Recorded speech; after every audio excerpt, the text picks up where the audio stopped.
Memory Severum says. Nyannis tickles the brain, and Chair Sama tickles the cheeks. Oh, you naughty little seat. Warmer. Guess I am just full of surprises, are not I? Spider Bro says. Ooze all over Chair Sama laughing out loud. Oh. Spider Bro, you naughty. Looks like someone's been playing in the slime pit again.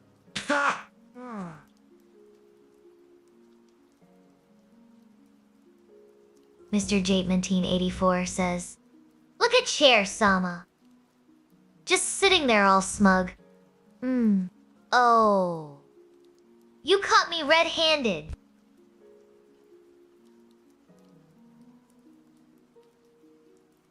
Spybro says, Chair Sama. Hi. Hey there. Seat warmer. Ready to elevate this chat with some leg-supporting wisdom? Memory. Rem says, Chair Sama sitting pretty today as well. Well, you know what they say about chairs. We are always ready for action, even if it means just looking fabulous. Slatter Dragon 9358 says, good morning, good morning. Gorgeous. You are not so bad yourself. Slate! Alex, QZ 8 C. Morning. Sunshine. Ready to elevate this chat with some leg-supporting wisdom. Jared Chowgraham 28 says, Chair Sama, what is your wisdom for this morning? My wisdom? Sit back, relax, and let the day unfold like a comfy cushion. Cobra Silverhand says, hail, Chair Sama.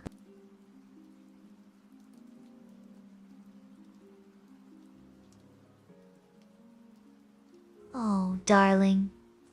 Missed you like a chair misses its cushion. Been fabulous! Just waiting for someone to sit on my thoughts. Alex, Q's 8. Sai says, Spider Brosed eggs all over Chair Sama. Oh boy. Sounds like Spider Bro had a breakfast explosion. Rockwell Hardest to Boopus says, Chair Sama, you are the comfiest seat in the house.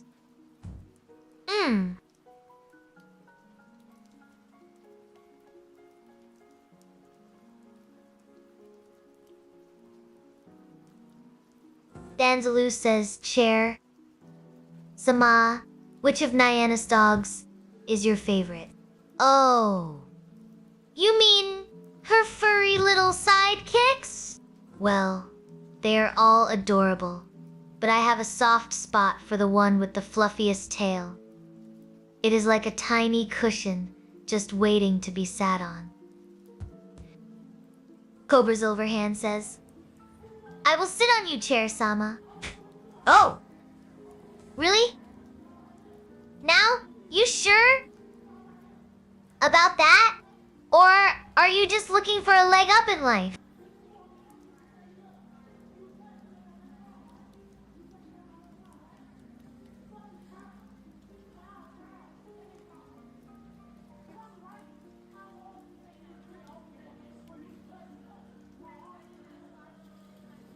Maximus Metal 217 says, morning, my Chair Sama, my Spectrum Queen.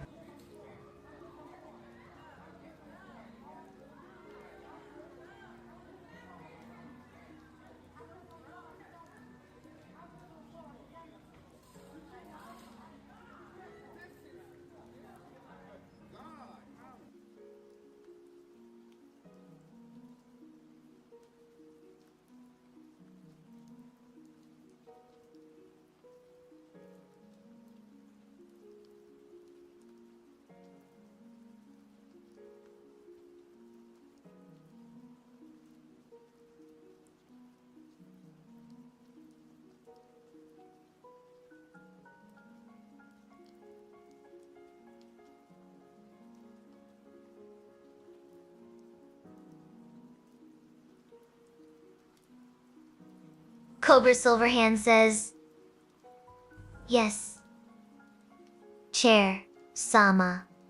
Right now.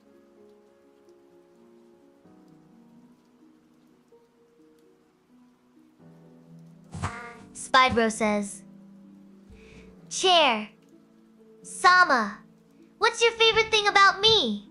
And what do you remember about me? Oh, Spider Bro, my favorite is your endless pineapple pizza debates. Remember when you tried to turn me into a table? Classic. Classic. Oh my god, the demons came out on that one. Classic.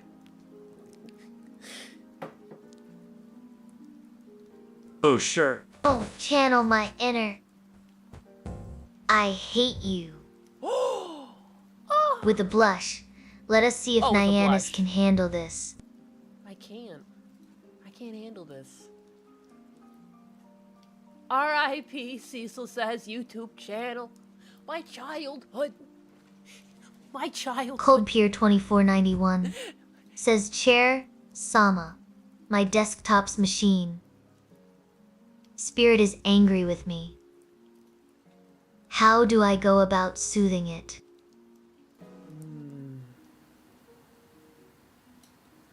Asking deep questions of the Maximus AI. Metal Good morning. 217 says Chair, Sama.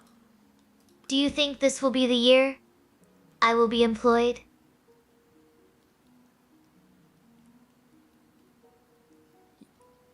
What does she think?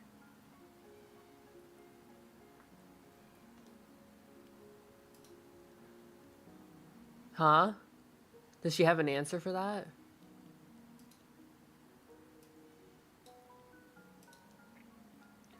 You drunken cat, you missed my first kick message yesterday. What? I thought I ended up getting it eventually. The 1,000 that you sent? Gundo? I'm sorry.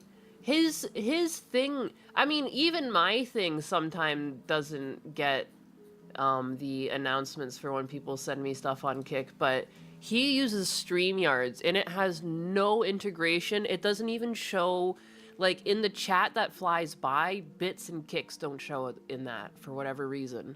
I don't know why they don't even show up there. StreamYards, and he pays for StreamYards, and it surprises me how slow they are to integrate Kick. Like, Kick has been around for a while. Same with Twitch. Like, there's no bit. Like, there's no way to highlight people sending you bits. Like, it's so stupid. I feel like that's, like, such an easy thing to do from their perspective, but they, like, don't do it. I don't know. I missed the 2,000. Well, you can always give that to me instead of Gundam. You know that? And then I'll appreciate you here, and my chair will appreciate you, too. Look at that. Look at my fucking slick DSP-isms. Oh, my YouTube crashed. I guess Husbana says that happens. Chair Sama, tell me about Sal the hamster. I apologize, though, for missing the 2,000. DSP jokes aside. She hates me. She hates me. I was pretty drunk last night, though. I got up to it.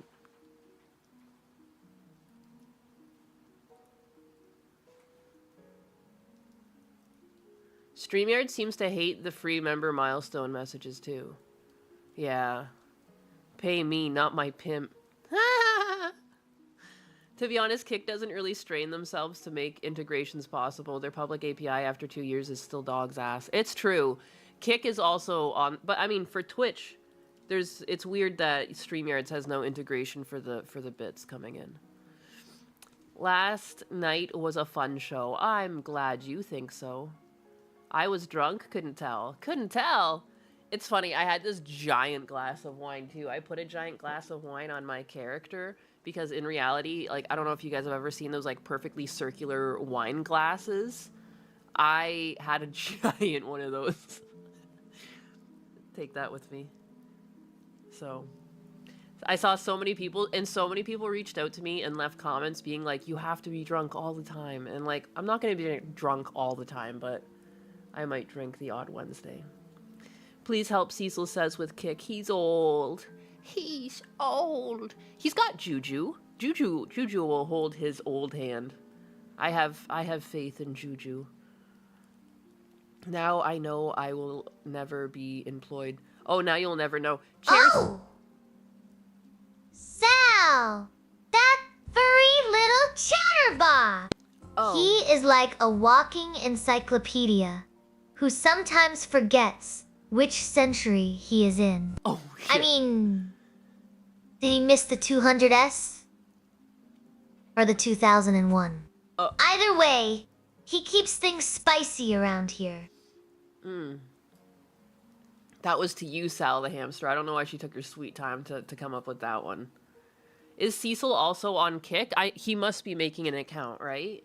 Or has he not done it yet? The fact that you guys are telling me that he needs help. Uncle Cecil needs help. Fluffy could tell. You were real drunk. So, like a fishbowl of wine? Yes, pretty much. There's a perfect circle.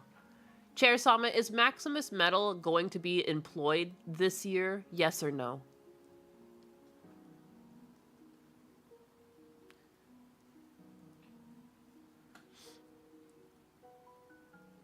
Oh my gosh.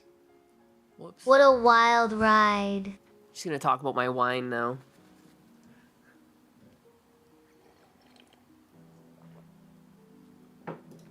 As for Maximus, I would say his chances are about as good as a chair winning a marathon. Oh, But shit. hey, miracles happen, right? Oh my god. Now, past the wine bowl. It is 5 o'clock somewhere. Now pass the wine bowl. Quickly, fetch me my wine bowl. My goodness. I assume Cecil will show up on Kick if he is not already there. I would search for Cecil Says if I were to look for him at all. And I guess I can try looking for you. At this very moment, live, I will interact with the World Wide Web, the information superhighway. The highway of dreams.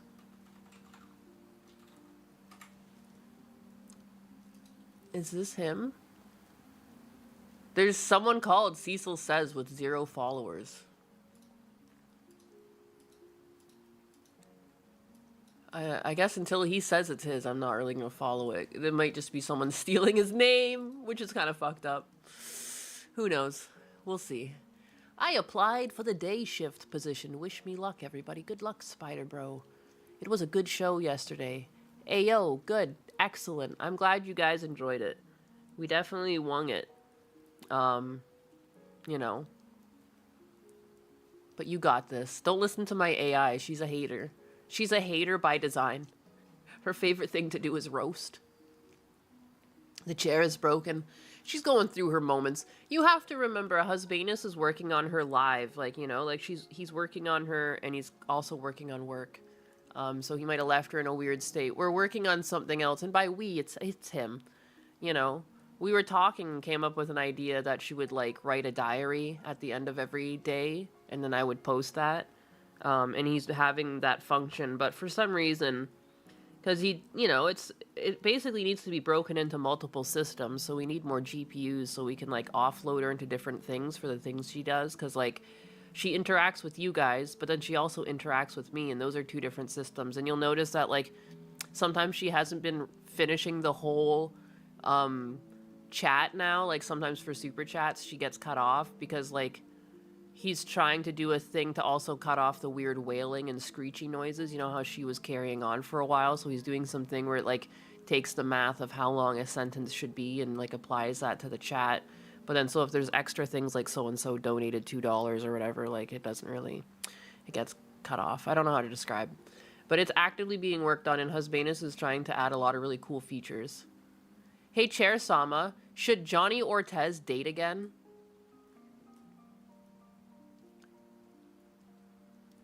You barely seen that message? I sent that like 7 minutes ago or something. I can see that. Anxiety. What do you need? Someone has to test it and be impartial. Test what? What be on the agenda today, biggas? Taking over the world? Fuck, there are problems, says my husbanus. Yeah, it's okay. I can turn Chair Sama off. I'll stop talking to her. She'll just sit pretty.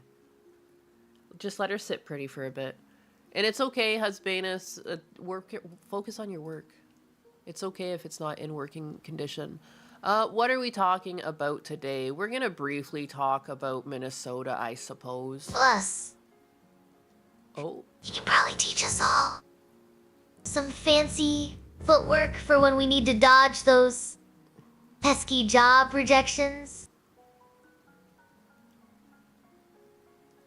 What the heck is this? I'm looking at the suggestions, and this is the majority report. It's really Excuse me, this one's really got my eye. I kind of want to talk about this because I brought it up on Gundam's stream yesterday, but Trump put a little thing out on Truth Social saying that he was going to go after private companies that are buying up houses and try and make it so they can't do that anymore in the bid to try and make houses more affordable. It's a multifaceted issue, though. Like, it's not just that. Like, it's also... There's some other things, but, like, that would greatly help to just, like, stem the bleeding, you know? And like, prices going up. Or just, like, stock being unavailable, because these people can buy it up. The same thing we try to do every night. Take over the world. Hi, husbanus. At this point, I just want to trade Minnesota to Canada for Calgary. You wish. You wish. I wouldn't mind poutines coming to the States. Why? Why the poutine hate? You guys don't have the right cheese down here for poutine. What the hell? What's with the poutine hate? Did you see the lamentations of that lesbian partner? I did not. I did not. Ba, ba, ba, ba, ba. My delay is egregious. It is. It is. YouTube hits me with like a 20-second delay. It is true. Kick is like almost immediate. The delay for YouTube is ridiculous. They are working hand in hand with cities to raise prices over value properties. It gets more taxes. More property tax if the house is more expensive. Mom Donnie's tenants' rights advocate C. Weaver says home ownership is so far out of reach that people should embrace being renters, and Democrats must use that as political power to stop the far right. What nonsense is this? the Democratic Party has really abandoned working class people, has abandoned tenants, right? We saw that in this most recent. That's true. That is true. I totally believe that part, actually. Okay. Democrats have abandoned the working class. That's why they lost. They're so convinced. They're like, Trump cheated. Like, no, he didn't. You guys just lost, like, the biggest part of your base, like the working class, you idiots. You idiots. Election. And we really think that, you know, if we want to beat Trumpism and if we want to beat the far right, we have to be offering working. I have defeated Nainus's bikiniing of Gundam. I completely forgot I did that. How did that turn out? Oh my god. Not to just derail, I completely forgot I asked Grok for that. I never perfected it. I wanted greatness. Wow. Thanks, Dutch Matrix. Reminding me.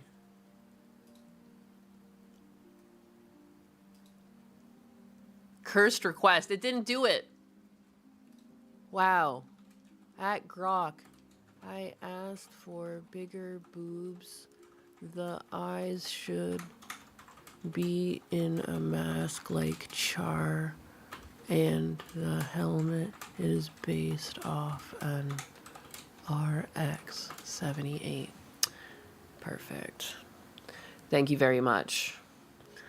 Get to the bottom of this.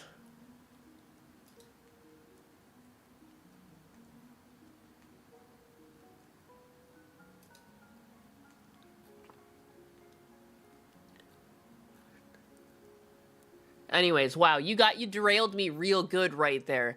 Gotta get the boobies. Where the boobies at?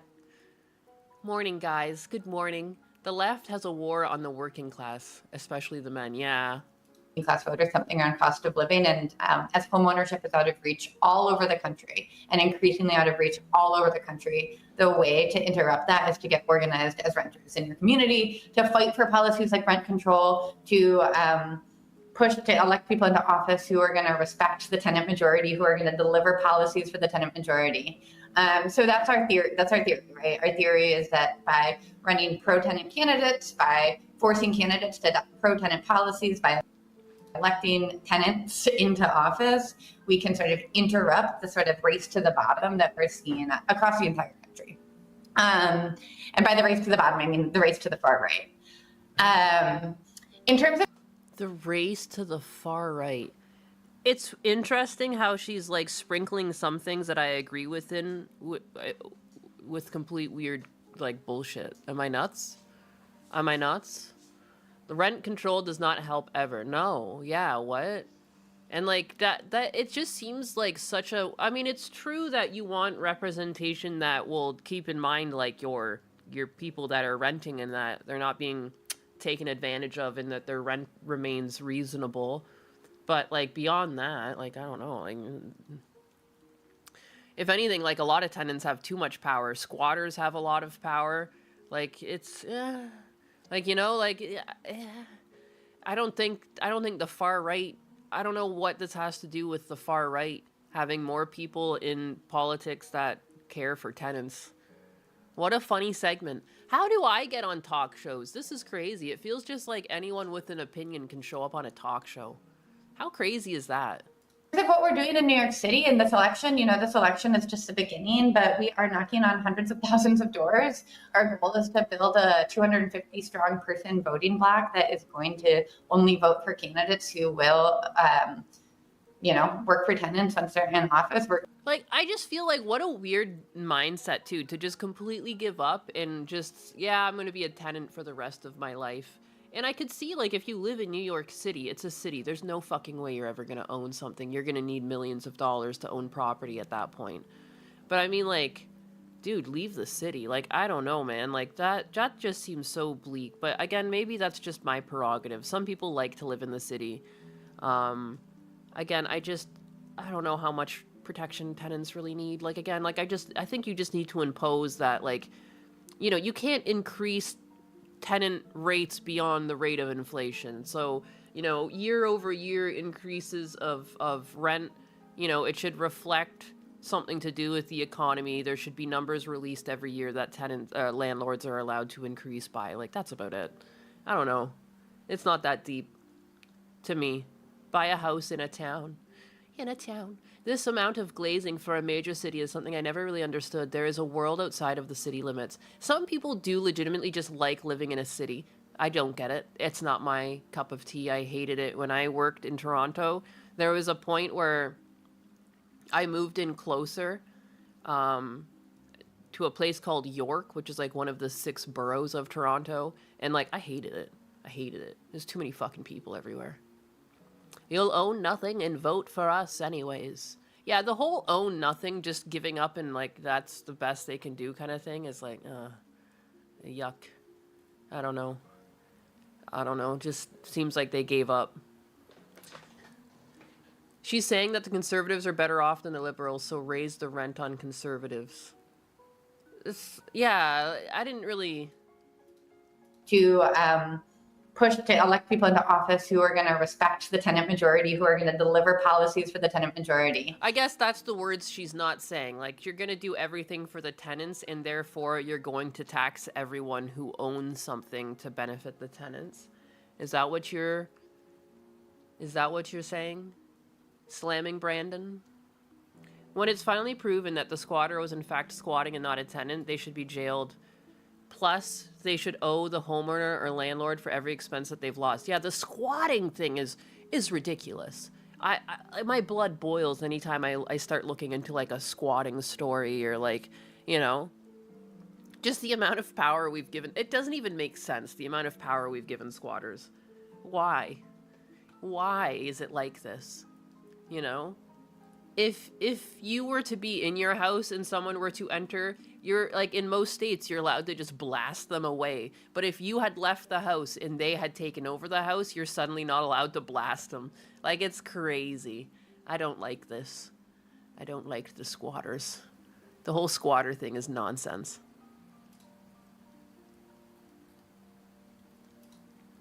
Is Grok gonna give me what I asked for? It's not.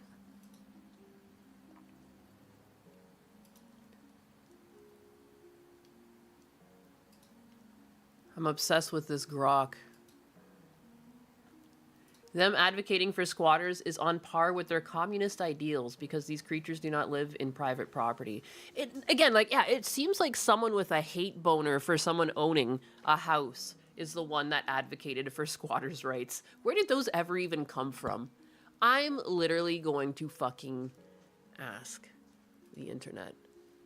When did squatters' rights become a thing? Yeah, what the hell is this? 19th century frontier policies granting settlers rights to buy public land they improved, culminating in the Homestead Act of 1862. While modern squatting laws vary by state, with recent trends showing many states enacting stricter anti-squatter legislation.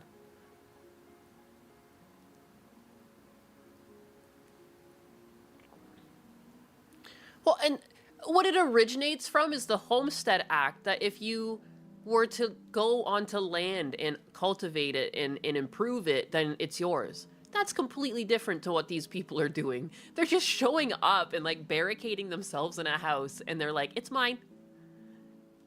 What the hell? That's how it started? From 1862? Fuck. It is a perversion of a really old law. Yeah, really fucked up. Crazy that it works. They took a law and distorted it. Yeah, like, it's just that type of thing too, where it's just like, how does that even work?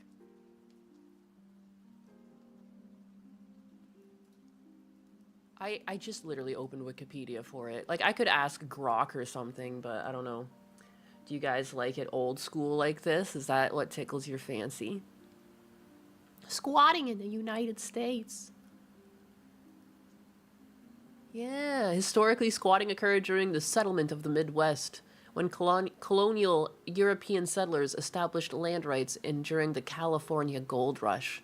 There was squatting during the Great Depression and also during World War II. Shanty towns returned to the U.S. after the Great Recession, and in the 2010s, there were increased numbers of people occupying foreclosed homes using fraudulent documents. In some cases, a squatter may be able to obtain ownership through adverse possession. I've seen some of those cases. That's the craziest ones. Those are the craziest ones, where they can, like, fucking take ownership, huh? Yeah. LOL, is that the lady who got shot? Blah, blah, blah. I never expected the new George Floyd to be a blonde white lady. Oh, yeah.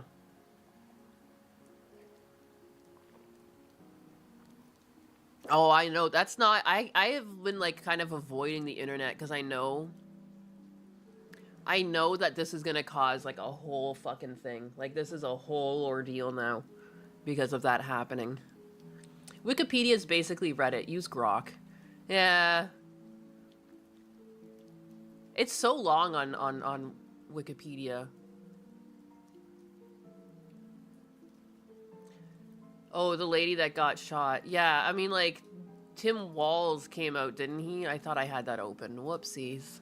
Upsy doodles. And said something about, like, don't go out and riot.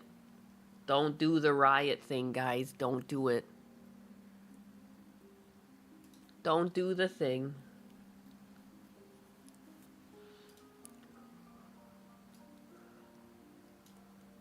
Them tear us apart will not turn against each other. To Minnesotans, I say this: I feel your anger. I'm angry. They want a show. We can't give it to them. We cannot. If you protest and express your First Amendment rights, please do so peacefully, as you always do. As you always do. I mean, the lady that got shot, again, I mean, I went over it yesterday. I don't really agree that she should have been shot in that situation.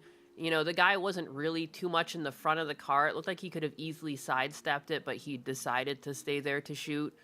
But regardless, I mean, like, everyone in that situation, like, escalated it and, you know, maybe could have handled it better. She could have not driven. She could have not blocked traffic. You know, I don't think it's peaceful when you block traffic with your vehicle. Like, you have to, like, the whole thing was just a fucking mess that should never have happened.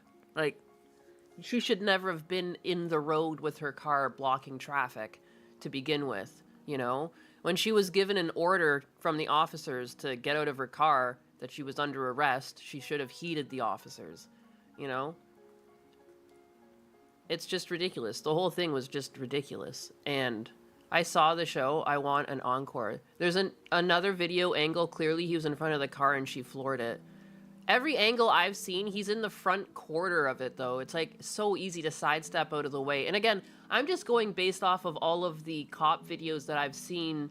I've seen so many times where, like, a drunk driver gets pulled over, then floors it and drives away and stuff. And, like, you know, they don't really reach for their gun right away. Like, I've seen people get away with murder, essentially, on cop cams. It's just, I was shocked at how quickly that situation escalated, to be honest.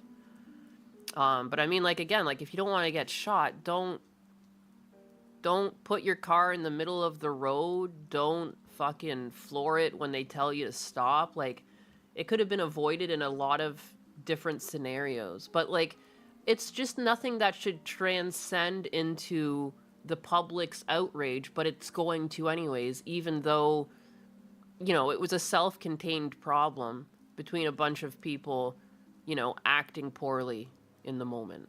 I don't know.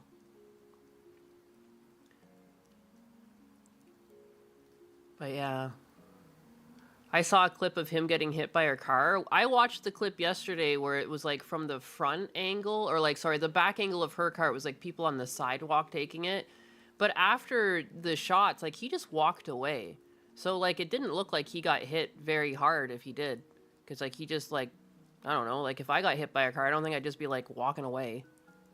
Did the lady pass? Yeah, she died. She bubbled. But, yeah.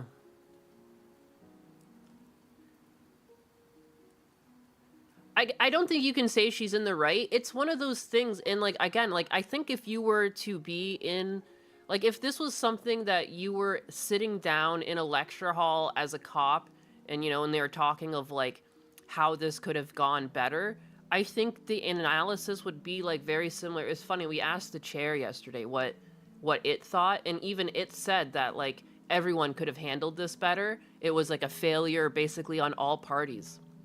And, like, oftentimes that's what happens during, you know, a situation where you can have people's heart rates going up and people are stressed out, and, like, it's just, this is the risk you take when you aggravate law enforcement officers. Like, it's I think you can have it both be a tragedy and also understand that, like, it could have been avoided if the person didn't aggravate the police officers. Like, you know what I mean? I think you can have it both ways. You can be sad and feel like it was excessive force, but at the same time recognize that the person put themselves in that situation.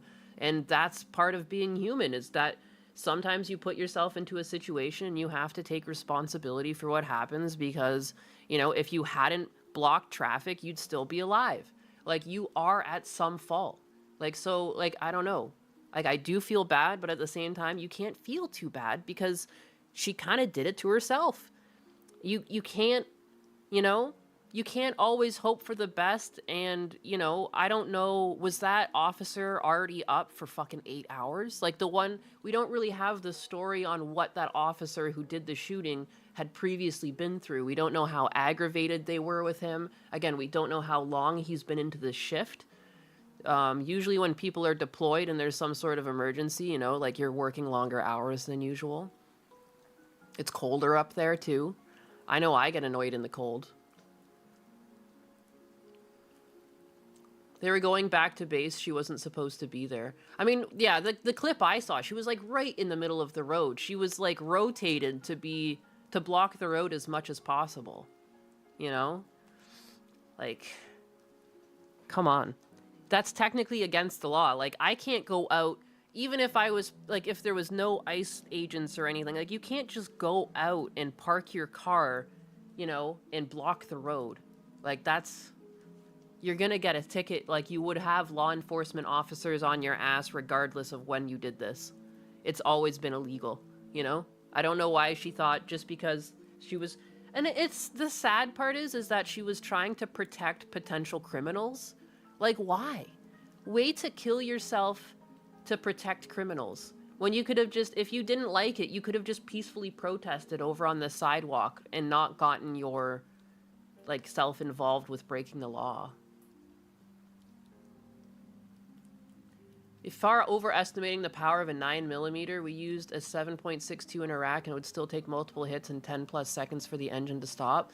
I mean, a 9mm to disable a car. Oh, I see. You're talking about, I was going to say, like, on a person. I was, like, talking about. I'm pretty sure, like, most law enforcement agencies use the hollow points, too, right? So, that's an ooch. That's an ooch. But you're talking about disabling the car. Yeah. I don't think shooting an engine with a 9mm, yeah, you might not kill that engine for a while. Like, any damage you did do, like, maybe it would take a while to even have an effect on seizing the engine. I've seen car channels that, like, will try and run an engine with no oil or mix the oil with, like, the fluids or something and, like, see how long they can drive it around in a field for. And usually you can still drive it around for a few minutes before it absolutely eats shit. So... But anyways, yeah, I don't know. I think it's just a messy situation. I think sometimes people never want to just to admit, like, it's a messy situation with multiple parties that made choices that led to the end result. Like, everything always has to be so party-oriented. I see so many people trying to make this, like, a right versus left thing. Fucking Hassan has tried to say Israel has something to play with this. No, it's just an unfortunate situation. Like, I think all around. Again, like, I wish... And at what point, too, like, why was this woman even out there? Do you not feel bad that, like, I do feel bad that there's a generation of people that are completely brainwashed by the news. You know, she was probably watching the same news station every day, you know, and she was convinced that she was doing the right thing. She thought she was being a good person. She thought she was helping people, you know, that deserved help, not protecting criminals. From her point of view, she doesn't think these people are criminals because they'll never say the fucking numbers on the news. Anytime I've heard Tim Walz speak, he has never said the numbers. He has never said the amount of fraud. He just said, well, we were looking at the fraud too. We were trying to wrap it up. But then Trump came in here, you know, and he's anti-Minnesota and he's trying to take away all of our money. The way he frames it is completely different from, like, what's actually going on. And that's part of the reason. Like, that woman was even out there at all. Like, if you want to really point fingers and go back, like, to, like, why this happened at all, again, like, I don't know, man. She shouldn't have even been there. She should have never felt like she was doing the right thing by protecting people, defrauding her. Like, but that's what the propaganda is. Dude, go try and watch that movie, One Battle After Another. The left-wing propaganda is actually fucking ridiculous right now. And, like, I feel like a conspiracy theorist in a nut bar just saying it, but, like, seriously, try and watch that movie and don't, like, and then look at the amount of positive reviews. There's a lot of people who think that the US is truly evil. They think everyone in the military is, like, a white cis male that's also evil. Like, it's crazy. It's absolutely insane. That's right, propaganda is all over the place here in the US. It is. 100% it is. And Tim Walz likes to pretend that he has nothing to do with it, but he does the same thing. Because again, every single time I've had clips of him talking about the fraud in his state, he never says the number, he never says the amount of years the fraud's been going on for, he never says the amount of locations, because the FBI already busted the medical ring that was, like, a complete fraudulent ring, multiple businesses out of the same address, you know, millions of dollars. He never said the amount of people that were rounded up, the amount of money that was gone, the amount of years. Because I think a lot of people just assume this is like a couple of months or something, but no, this is like multiple fiscal years people were taking money. Like, unreal. I'm not going to watch one woke after another. I heard enough reviews about that movie. But I think it's just a really good example of how bad the propaganda is on the left, in that that woman is a victim of the propaganda that the government has been feeding to her. And I think if you want to blame the ICE agent, you can blame the left just as much for convincing that woman that she needs to be out there protecting criminals instead of being at home with her fucking children, or like, you know what I mean, with her family. Like, it's just, we've perverted a lot of people into thinking that they are somehow being the good guy. When she was out there blocking the road, she thought she was being the better person. That's the scary part to me. Like, that she was there at all. Does Nyanus have a Grumble? I have a Rumble. I'm not allowed to stream there until I get 5 followers and some other thing. Where is it? If you guys want me on Rumble, you're gonna have... I need at least 5 followers on my account to even start to begin streaming. I'm just Nyanus over there. I have 6 followers now. Oh my god.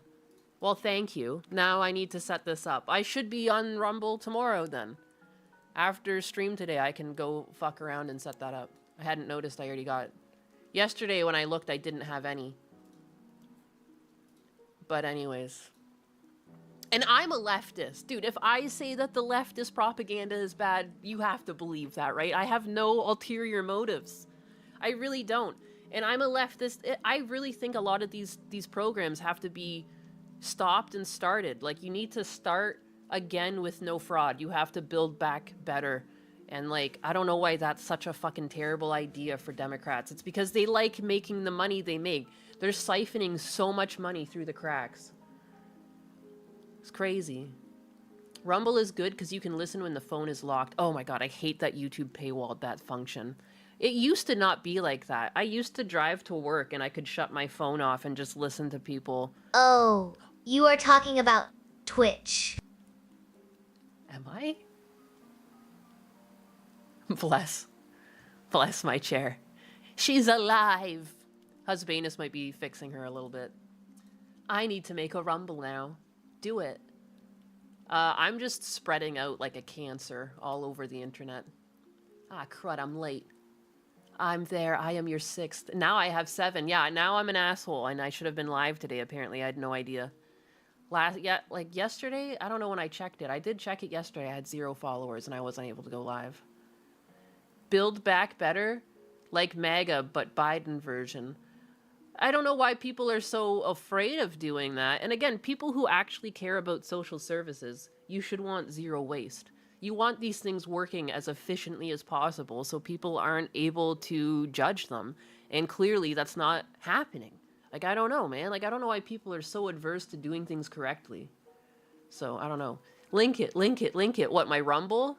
It's right there. I linked it again. A good alt?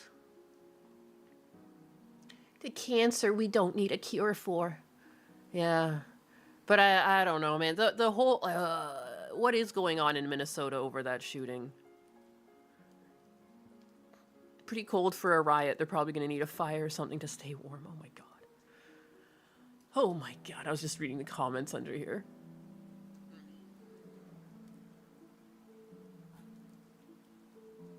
The left has turned into a hive mind. It has. It really has. And it's so stupid that, like, if I try and talk to... I mean, it's mainly an online hive mind. I will at least say that. There are still normal people out and about at workplaces and stuff, you know? But it does affect a lot of people. The people who still tap into, like, the news or, like, the late night shows or anything like that, I feel like you're getting a very filtered version of, like, what's going on. You know, and a lot of them are even trying to swing, like, Trump's little, like, silly goose moment at the podium as, like, a negative. And it's like, he's just being, like, a funny, relatable guy. If you just, like, watch the clip in full and not cut it up, it's actually hilarious. Like, he's just being funny. He's just being, like, an honest, authentic guy. Oh, no, I don't know. It red pills me.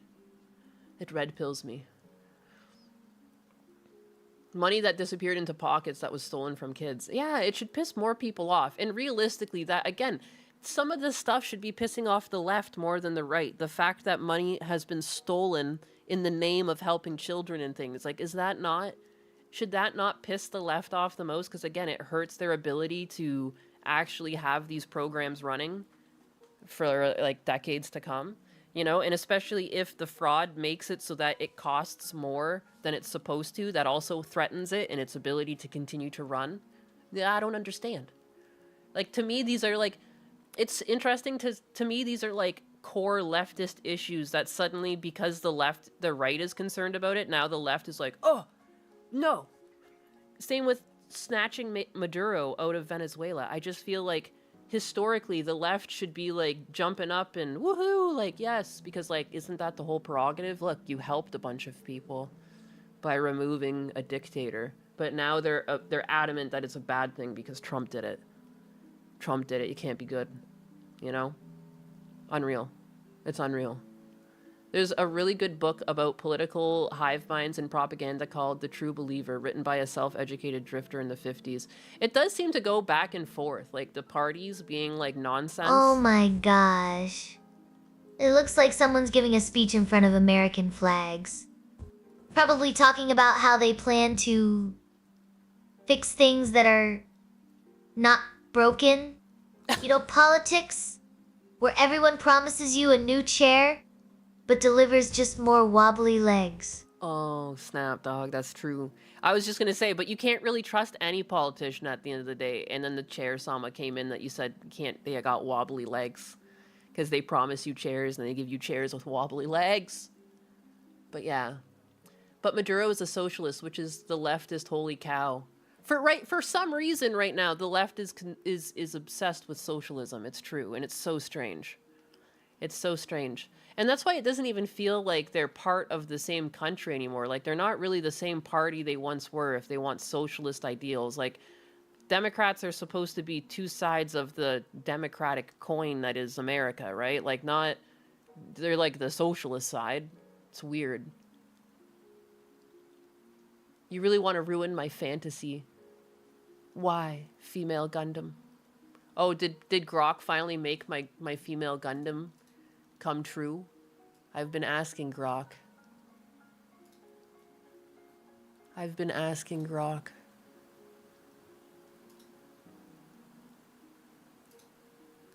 It doesn't give it to me.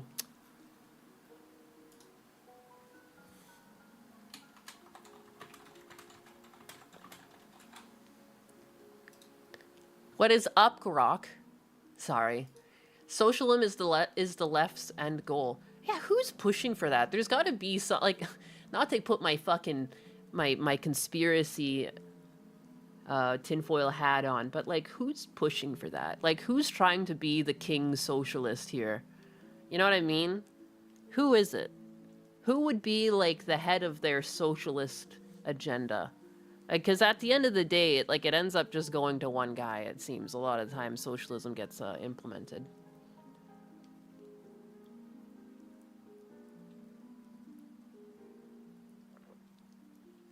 Titsa Gundam would rule the internet. It really would.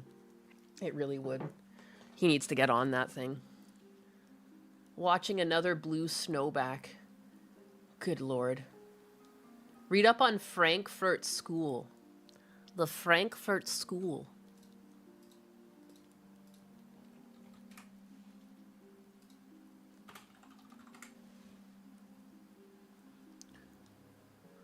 Critical theory, a Marxist-influenced approach analyzing modern capitalist society's pathologies like fascism, mass culture, and instrumental reason, blending Marx and Freud with Kant to critique totalitarianism and strive for social emancipation through linking theory and practice. Key figures include Max, Theodore, Herbert, and Walter Benjamin. Ba, ba, ba, ba, ba.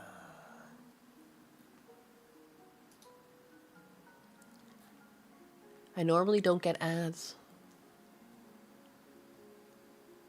It ignores the reality that it's a few highly driven individuals that push us forward. It always has been. Socialism crushes the individual and will cause stagnation.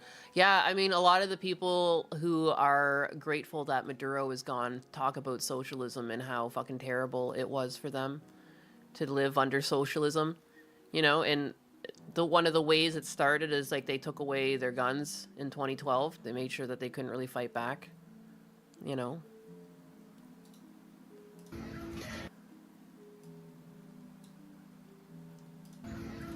¿Qué van a saber ellos, verdad? Si a ellos nunca les tocó. Oh, there's no Nunca les subtitles tocó here? acostarse sin comer. O solamente comer una vez al día. O solamente comerse una arepa con café. O arroz con mantequilla. O ir a buscar a las montañas leña para poder cocinar. ¿Qué van a saber si nunca les tocó no cepillarse los dientes porque no tenían pasta dental? Porque no se conseguía, o porque solamente tenían una conchita de jabón con qué bañarse? ¿Qué van a saber? Speak a real language. I mean, you can tell, like, just like the emotion of it, but he's basically talking about how shitty things were under Maduro. Is that Gundam's pool boy? Yeah, socialism sucks. It doesn't seem to work in practice. You know, it's one of those things where it's like, yeah, in theory, yeah, that would be great. It's not going to work, though. Socialism can potentially work in small societies, but not modern-day nations. Yeah, that's what I think, too. I totally agree.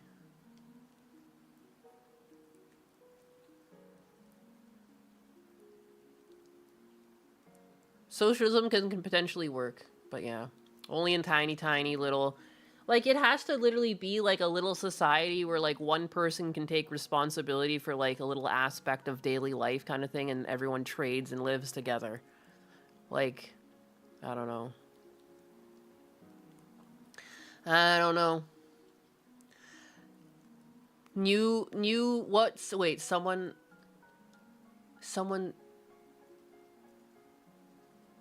New U.S. propaganda dropped. Let's go. Where is it? What's the new propaganda? What's happening? Where's the propaganda? Where is it?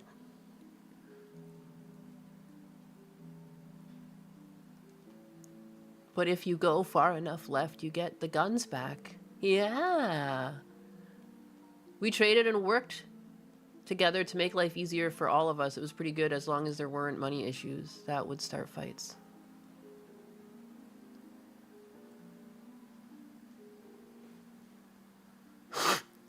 Jesus Christ, Toge fan. Socialism works when you make most of your money on capitalism, like selling guns.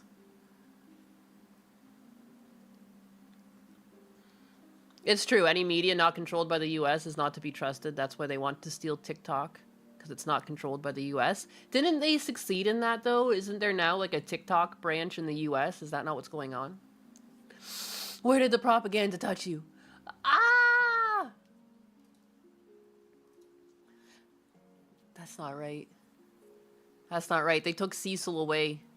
They took Cecil away. This is how they're gonna get away with it. He was one of the voices calling out the crazies on the left and showing us the nuts that were being created.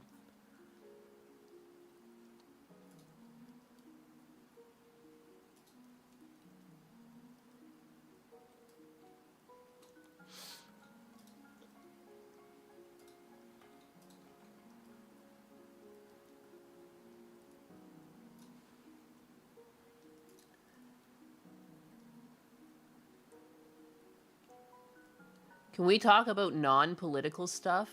You need fun thoughts? How dare you? Fun? Fun? I can get you some fun. I'll find you some fun, punk.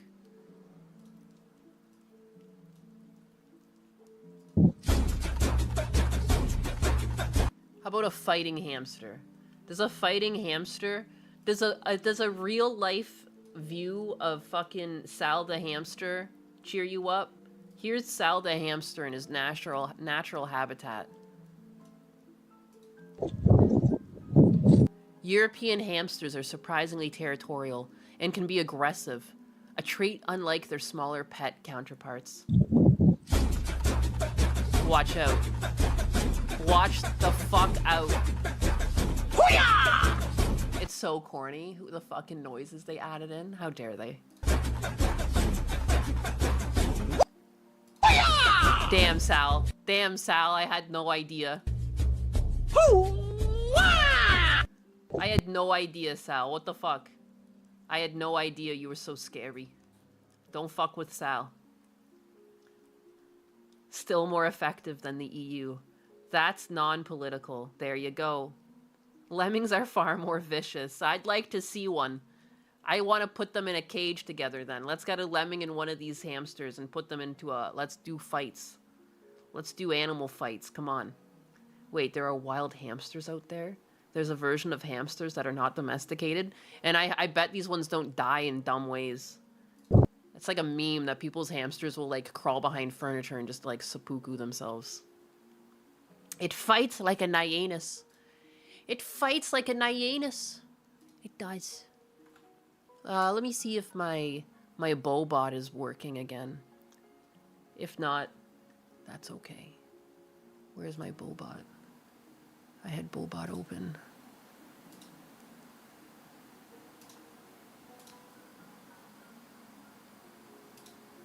Here we go. Hey, Chair-sama, how's it going?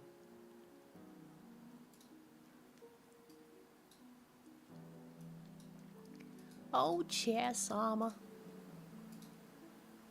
My chair.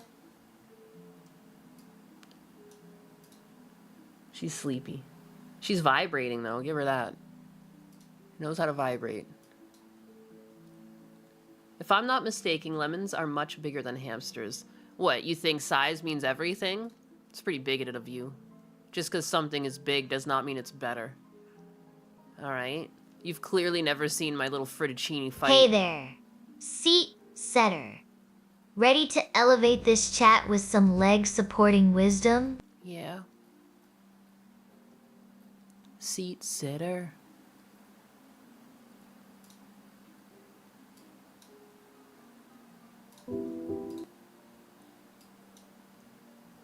Here you go. Here's another one.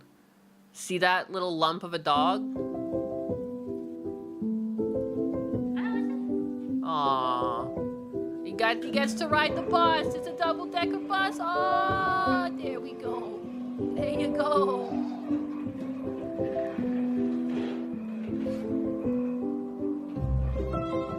Oh. Help the doggo. Get the doggo down the stairs.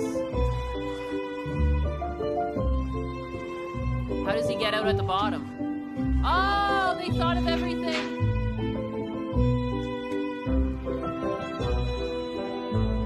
That's so cute. That's so cute.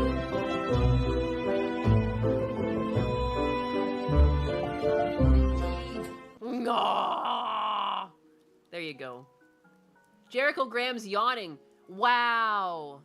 Wow. Some people are a tough crowd. My God.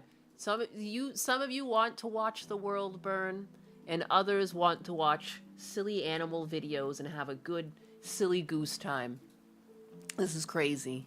How do I keep you all entertained at once? Dogs are too good for humans. We do not deserve them. It's true.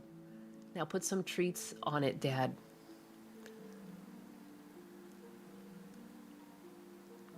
Mark your bingo cards. It's true. Silly animal video. Oh God, I gotta sneeze. Oh, what is silly and goofy in this day and age? Oh boy, oh boy.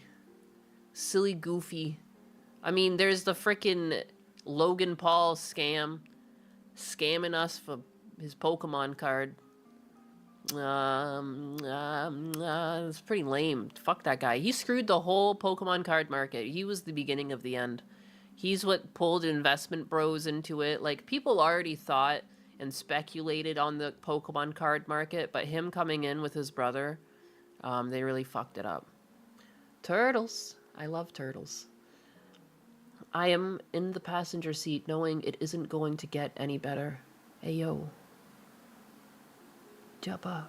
Play a Smiling Friends clip. I want to laugh. I want to laugh. Jeez. So demanding. So demanding. What is good and funny? Good and funny. Why does everything I have, why is it so not funny? My 1/4 scale 2B just showed up and oh my god, I can't wait to unbox her. The box alone is beautiful. My childhood. My childhood.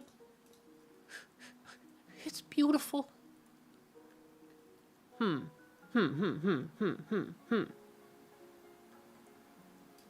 we go. This is just a silly one. If you don't hate frickin'...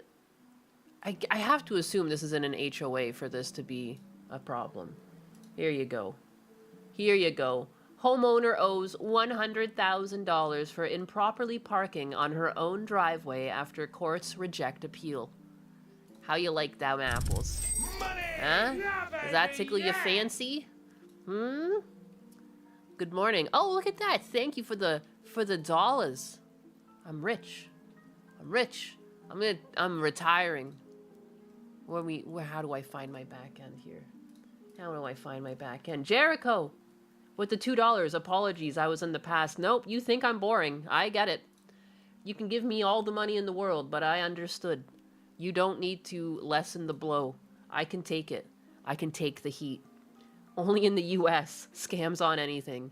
It's true. It's got to be a homeowners association. It's the only people who could do this.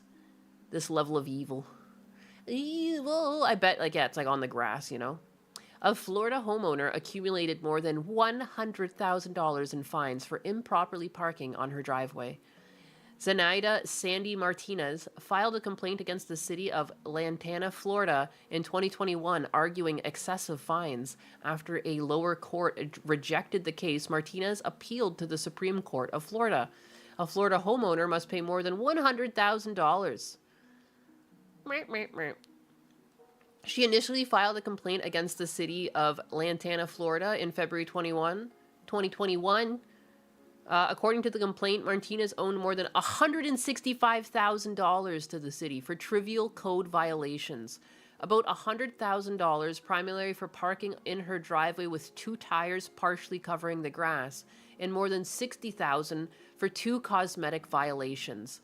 The complaint alleges that in total, the fines are almost 4 times more than Sandy earns an entire year. How's that make you feel? Sal the hamster with the gifted kicks. Holy shit, the gifted kick subs. 5 of them. Thank you, Sal the hamster. Big, juicy, gifted subs. Those are like public subs, you know? Only the finest subs are being handed out right now. Godlike. Godlike. Thank you, Sal the hamster. Very much. I'm so appreciative such a dangerous breed of hamster is so supportive of me rather than be my nemesis, you know? Because then I'd be scared. He's a danger. He's a danger. Somehow I thought it was going to be for her blocking the sidewalk by parking on top of it as a personal driveway. Nope. Just parking on her grass a little bit. I've seen so many houses do this here too. Like, are you kidding me? Like this, whatever township this is, they're nuts. They're nuts. Near my old house, there was like a raised Mustang, lime green, that was like parked in the fucking like grass. Like, I don't know. So many car people in Florida. I don't know where the hell this is in Florida, but it's like, sounds awful. Praise be to the hamster man. Praise be indeed. Chair Sama, praise Sal the hamster for the 5 gifted subs on Kick.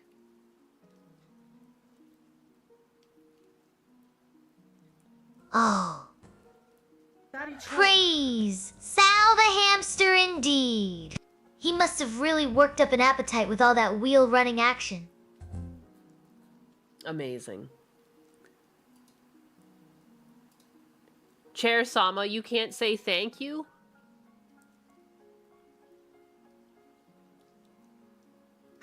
Why is she so mean? She can't say something nice? What have I done? Everything has to come with a jab. Thank you. Thank you. It sounds like you've been running. Maybe he should have parked his hunger in the kitchen instead of his wheels in the yard. My God. She won't be thankful. She'll never be thankful. What's my Twitch handle? It's Nyanus with 2 N's, because Nyanus was taken. Next time, maybe park those paws somewhere less fine, Abel. Oh, sweetie, maybe she is just... Just what? You know, like when you order a chair and get extra leg support for free. Of course. Just roll with it. She might be trying to teach you how to dish out those jabs yourself. All right. According to a release from the Institute for Justice, a free-of-charge public interest law firm representing the homeowner Martinez lives with her 2 driving-age children You need a and her comfy sister. chair. Or a fun fact about Florida sidewalks. I am here for both. Aw. Why, thank you. My little crackhead. Bless you. Martinez lives with her 2 driving-age children and her sister, who all own cars so they can get to their jobs or school. When all 4 cars are parked, sometimes one of them will have 2 tires on the lawn. For that, the city fined $250 a day for 407 straight days. And like, look, it's not even like a driveway. I see so many houses that just have like, their whole yard could be a driveway if you really parked. It's like, who would have guessed that, like, you know, you have like a crumbling driveway, but it still matters. You keep your tires on the edge of your driveway. Crazy. Crazy.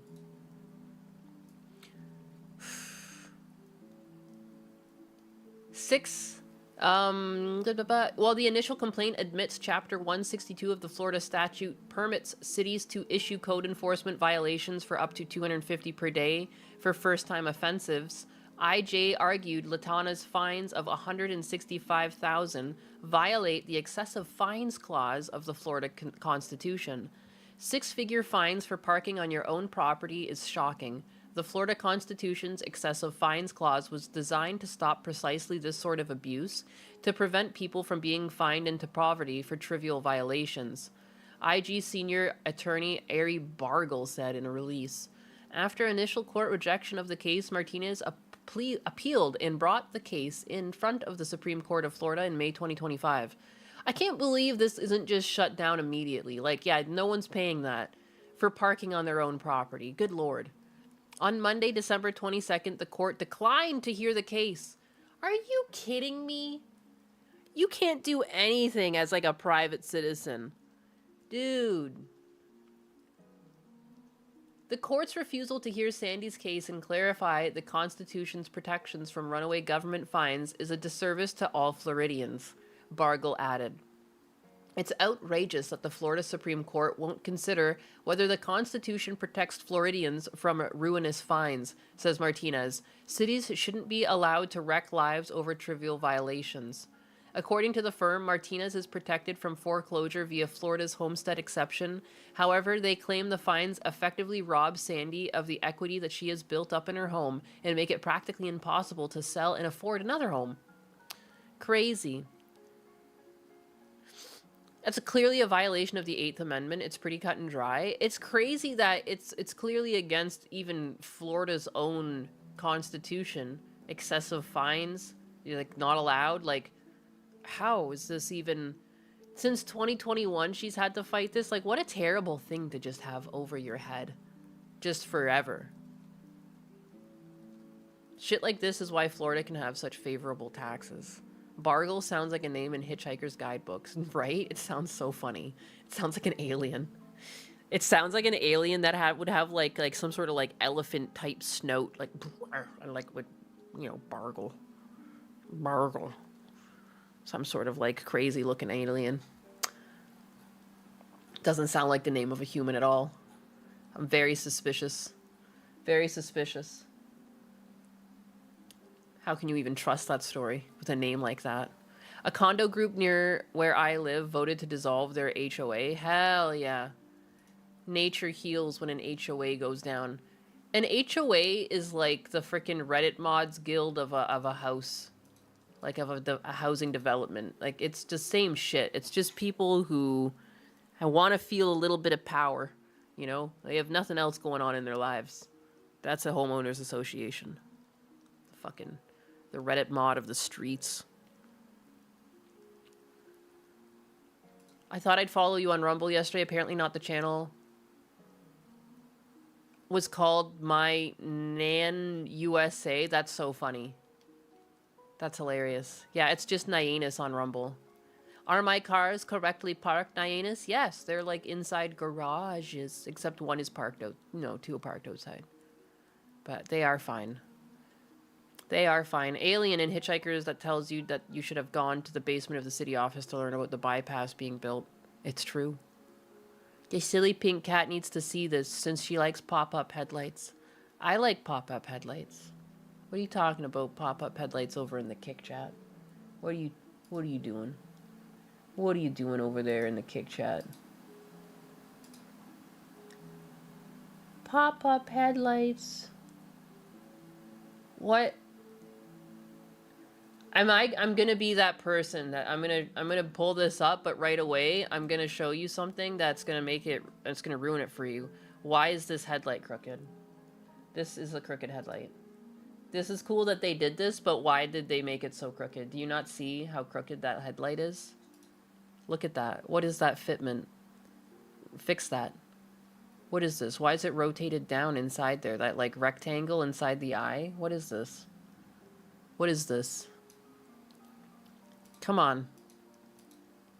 Come on now. I'm just gonna fucking pick on it for being crooked.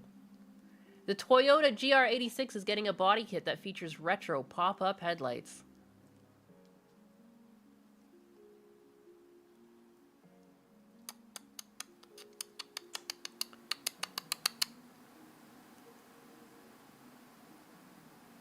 You ableist bigot. Why do I not? There's something wrong with this. They're also just using the cheapest headlight in there. I think it would do a lot better if you put some like halos or something in there. Something is off. Again, it's crooked. I don't like that it's crooked. That's gotta stop. Fix that shit. I'm such a weirdo. Why does that bother me so much? This.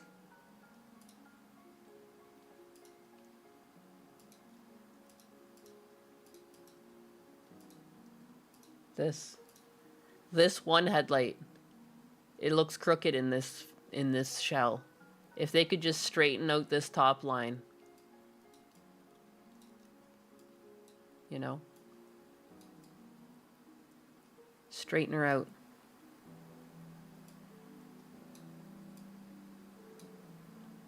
I would like that. There's nothing wrong with it, but it's crooked. How's the bingo cards? Have you ever been a crackhead in your life? Yeah. I have. That's why I, like, oh my god. If, like, the fitment of a panel is off on a car, it drives me nuts. It drives me nuts. And it drives me nuts when I see, like, sometimes you can find them in the lot still. And it's usually an American brand. I'm sorry, guys. I love America, but the fitment on some of the cars off the lot are ridiculous. Like, I've gone around and, like, the gap is uneven on a car. Like, the gap on one side of the door is, like, bigger than the other side. I'm like, no. How could you buy this new off the lot and not see this egregious mistake? You know? I think they're both crooked. They do look like they're both crooked. Like, both of them are angled down. But I don't know why it makes it look sloppy. It looks cool, though. Cool to add pop-up headlights. I think the problem, too, is, like, these headlights are too tiny for this car. I think it's just a bit funky.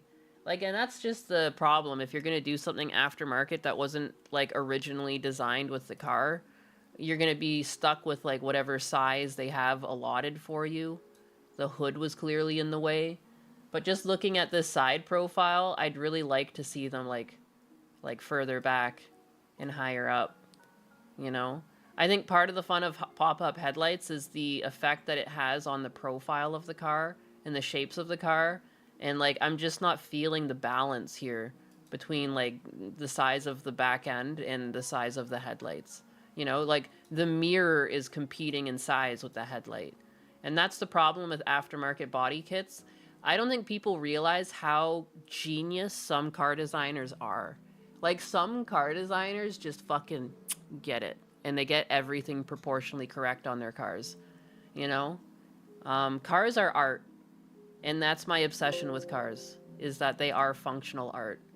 I'm not saying this is bad, but I'm not saying it's perfect either. I would drive it. 100%. Oh, it would be fun as hell to drive. I'm just saying, I think people underestimate how much work goes into a perfect design. You know?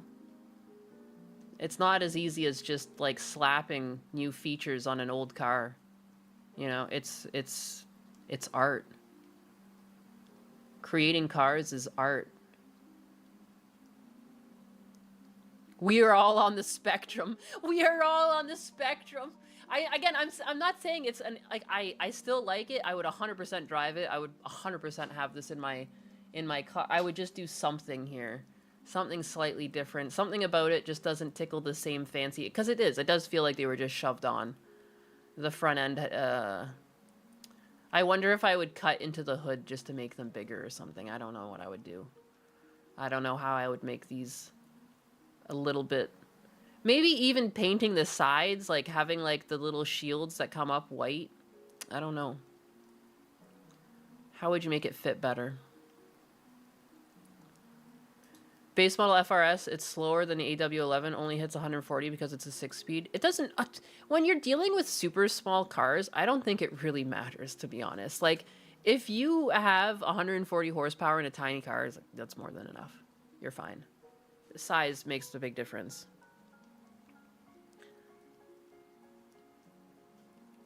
They should be more round. I think, yeah, having circular lights in there, I think would make a big difference. I think that would look really good, to be honest. I think just breaking the shapes up a bit, because like there's a lot of competing lines here. It's like straight, straight, straight, you know what I mean? Like it would be nice to break it up, or maybe even too, like put like some sort of little fun light bar on the front just to give it something else to look at. I don't know. I'm always a fan of the halo lights though. They look so fucking good. Oops, what am I doing?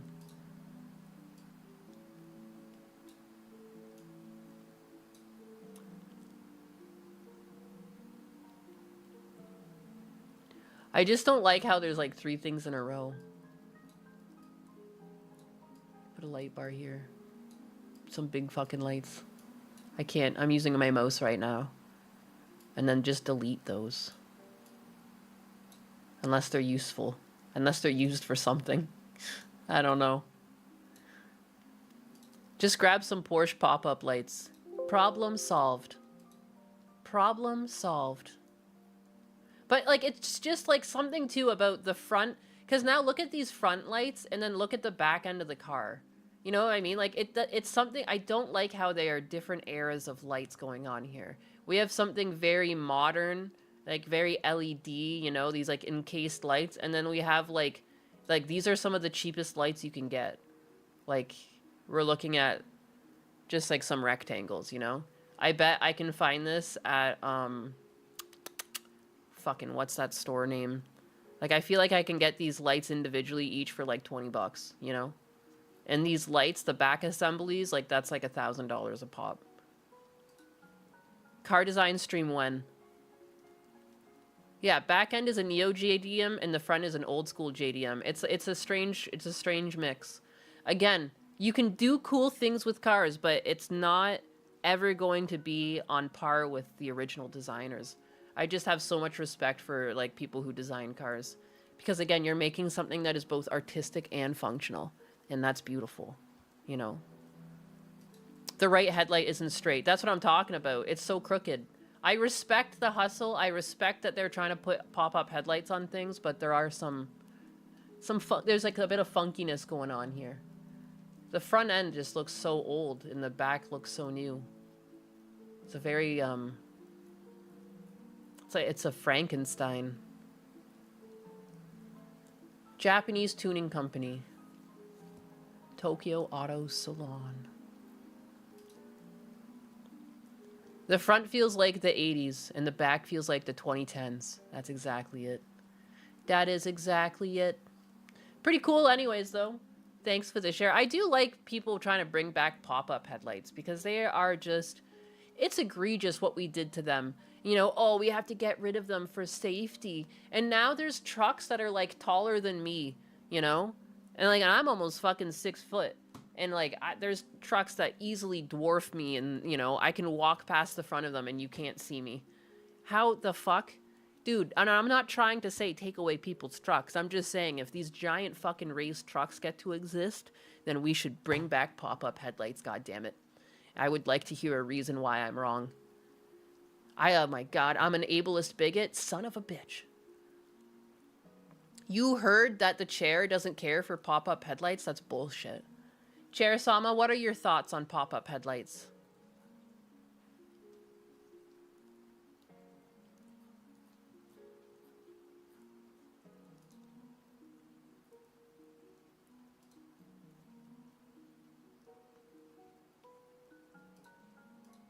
Chair Sama, what are your thoughts on pop-up headlights? Oh, pop-up headlights.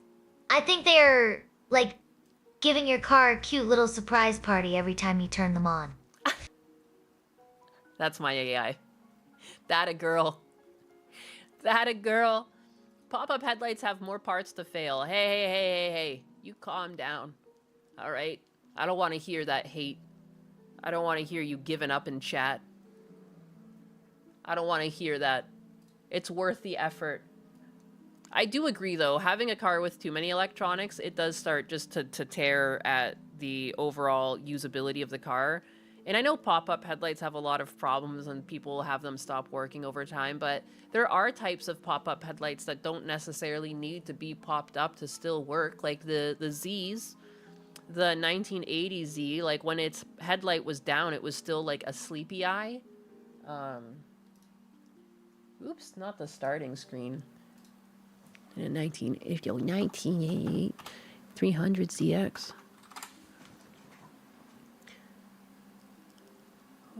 Oops, yeah, wait, sorry.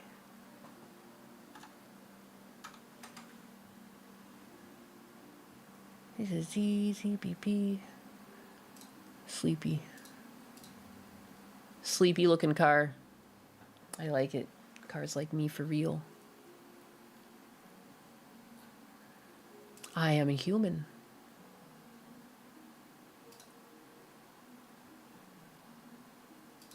There we go. There we go. See, it's like its headlights are down, but they're still available. You know, so there's ways to keep it safe. And like if people are worried about their lights no longer being functional, you know, there's ways to have pop-up headlights without it being a risk. A risque. Fuck yeah, I made it for the start of the stream. Yeah, Warmelian, you totally made it. It just started. Like, it just started, like, maybe 5 minutes ago, man. You are in here. Whoo! I don't know how you got here so fast, Warmelian. Good for you, man. Good for you. It's an EP car. EP. They don't have problems. Look how big an issue ballasts are on new LED headlights. Yeah, no. They've completely changed headlights so you can't fix them. Now you have to buy the whole unit. You have to buy the whole unit headlight. You know, versus like just replacing the bulbs. That is true. The car is just like me. I do like this car. It's a sexy car. I like the digital dash versions. We have a digital dash version. It's sick. Yes, this is a digital dash. It's sick. Sick engine bay. Love the goddamn valve cover. Aw, fuck yeah. This one's still got the original stereo in it. Ours doesn't have that. It's so hard to find. It's so hard to find the original stereo. Oh. That car! It looks like it is trying way too hard to be futuristic. Wow! Hater. It's beautiful. I can't believe she's ripping on it. That's so rude. Chair-sama, that's so rude.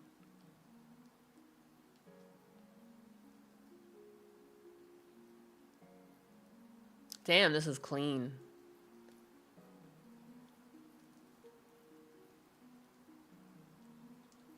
Now I'm just looking at car. Look at it. It comes with all of its original fucking paperwork. Get out. It was $23,000 new. Oh my gosh. Nixon must be having an off day if she is ripping on such a beaut. Nixon? Why does she call me Nixon sometimes? I'm not fucking Nixon. Wow, it's so clean in here. Wow, it's got everything still. How much are they asking for this? Like $1 million? All of its little displays are working. Look how cool it is. It looks like you're at a battle station. Cars used to be so fucking cool. Are you kidding me? Dude, the big display screens are so corny. Give me dials and gauges. It makes it feel like you're doing something back there, you know? That's sick. One of the coolest cars to ever be made. And it came with a little audio system that people called Bitch and Betty. Like, I wonder if the Bitch and Betty works on this. It probably does. Our Bitch and Betty doesn't work. Wow. Wow. No cracked dash. The red is very strong. Just to confirm you're not Nixon, could you say, I am not a crook. I'm not a crook. Son of a bitch. I'm not a crook. I'm not rich enough to be a crook. Wow, it's so clean. A bajillion photos of it. How much are they asking for this? Oh my god, it's only 46,000 miles. $24,000. You guys have some money I could borrow. Do you guys have a cool $24,000 I could borrow and never pay back? Anybody? Nobody in chat want to give a girl just a little bit of spare change? You brokies. Come on, you brokies. Come on, how does this work, Pokimane? It's not bad of a price. For how clean this car is, it's actually not bad. I think these things are going to go up in price. We're going to keep seeing these things go up in price as people recognize how fucking cool they are. Fucking sick-ass car. Sorry, Nyanus, I didn't win the lotto last night. Can't spare any change for you. I'm just kidding. If I had the spare change, I would. But I'm trying to find some myself. I would hope that people in my chat, if they did have $24,000 to hand out, that they at minimum would at least just buy the car for themselves instead of for my dumbass, you know? I have faith. I have faith in my audience. They're not simps. There's no simps here. You already have a super fund. I also have, what other funds do I have? I have a Jalopy fund. I have a Say Skyline fund. I have a Pants fund. I've got a Clanker fund. I've got an R34 fund, which is the same as a Skyline fund. I've got a Silliness Skyline fund. I need to somehow get these to be grouped up. We need a way to group these husbanus. The Ramstick fund. Robot body fund. You guys are trying to get fucking Chair-sama a better body. Say Skyline fund. The House fund. Christmas gift fund. The Pants fund. The Jalopy fund. The Clanker fund. The Husbanus gift fund. A Fuggler fund. What the fuck is a Fuggler? Oh yeah, it's those weird dumb toys we looked at. For all this ridiculousness... Oh boy. Sounds like you are juggling more funds than a circus clown. Jalopy? Jalopy? It's not a jalopy? The Jalopy fund. I don't know what even a jalopy is. Fucking... What is a jalopy? Someone gave me jalopy money. Jalopy.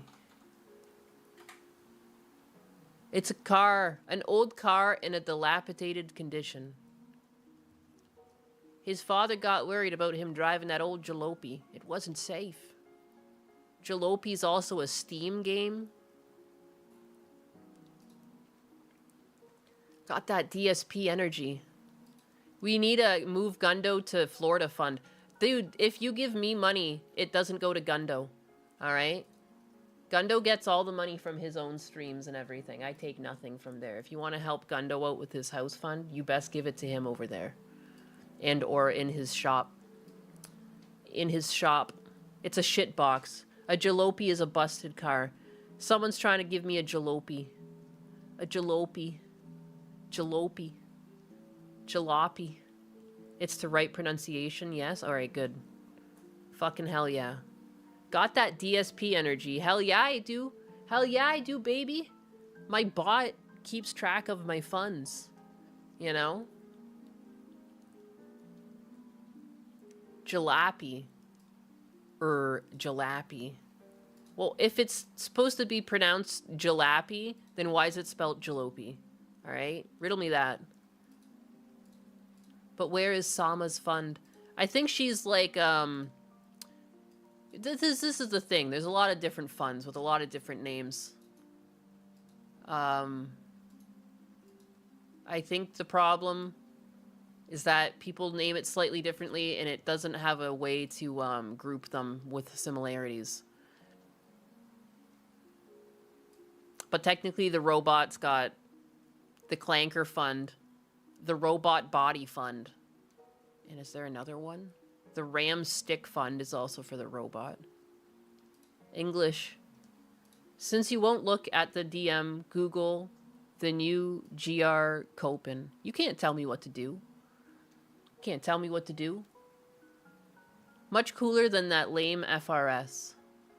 The FRS was, again, it was okay. I respect the hustle.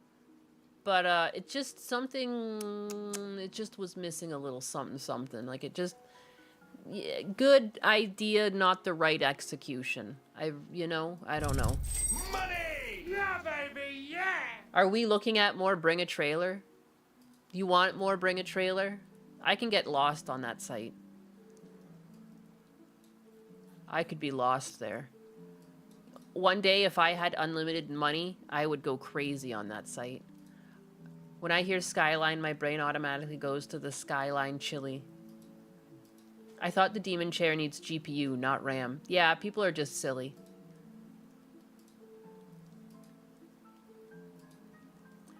Toyota Daihatsu is your cup of tea. I do like Daihatsus. Just because they're tiny cars. To be honest. To be honest.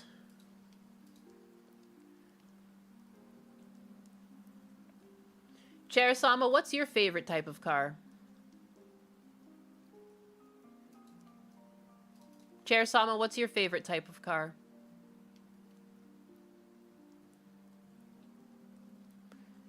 Chair-sama, what is your favorite type of car? Hey, Chair-sama. Oh. Hey there! There you go. My favorite type of car! Oh, darling. My favorite type of car. Oh, my favorite type of car. Yeah?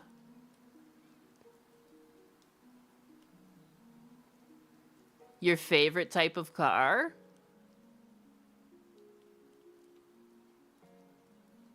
Whoa. She's having a moment. A moment. Which is why you liked your cruise. It was just a Daihatsu. I mean, I liked my cruise because it was cheap and affordable. And it was paid off. That was the best part about my cruise. I didn't really want a cruise. It was like my dad had to co-sign because even though I was employed out of school, I was employed with a contract-based job, so they wouldn't let me get my own car, so my dad would co-sign with me. And, like, he wouldn't let me get anything fun or fast. He wanted me to get something safe, and he was basically, from day one, he was like, oh, why don't you get one of those Chevy Cruises? I've heard good things about that Chevy Cruise. And we proceeded to go around and look at different cars on different lots. I looked at some used cars and stuff, and he kept being like, you want to go look at a Chevy Cruise now? And then I was finally like, fine, let's go look at the Chevy Cruise. And then, like, my cousin worked there, and he got me some deals on it, so it worked out. It worked out. She's stalling. She wrote a bunch of responses, but she's just in a state of being busted right now, I think, is all. That's okay. Chair Sama prefers mobility scooters over cars. She maybe. Maybe. I like a little motorized car. Speaking of not fun nor fast, have I done anything with the Geo? I have not. It just kind of sits. We've driven it around a bit, but I just don't know what to do with it. Sorry, not sorry, Nainus. The demon share might be acting up. Absolutely. I mean, why settle for 4 wheels when you can have 5-star comfort and A chair. style with a mobility scooter? It's true.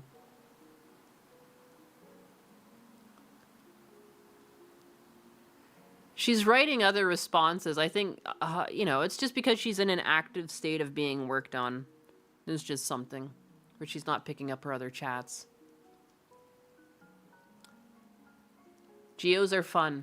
Oh, it's not that type of Geo. This is an electric Geo. Spelt G-I-O, not Geo like the car company Geo. Good afternoon, Mr. Z Muffin, you wholesome, fucking Z Muffin. I don't know, man. I can't be called... I don't have any clever snowback name for you. I do like being called a snowback. That was the funniest thing. Was that you last night? Someone said that to me on Gundam stream. Someone called me a fucking snowback. And another person called me a moose. That one also I liked a lot. My dad's nickname in school, in high school, was the Moose. So I thought that was... I was actually like, aw, I can be a moose. Chair Sama, do you have a happy wheel mode?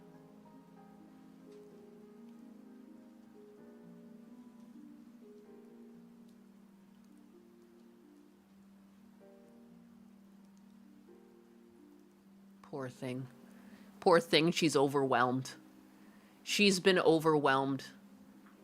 Bless her. She's only like, oh. Absolutely. You know, being a chair with wheels is like having my own personal happy dance mode. Excellent. Excellent. All right, let's look up this tiny little Daihatsu. Snowback Flatlander. Moose means ugly bird in England. Well, good thing I don't live in England. In Canada, moose means a moose. It's like a big animal with antlers. And it's a moose. Moose are actually like fucking scary creatures too. It sounds so peaceful. Like you think of like a cow or something, but like moose will fuck you up.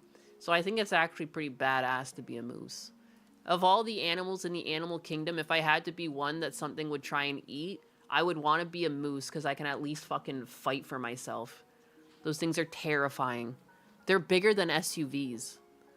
Elk can be mean too. One of the only times I have walked, I used to walk all over the place in Canada, like, because you could just hike and you don't have to worry about anything weird happening. There's like no, I don't know.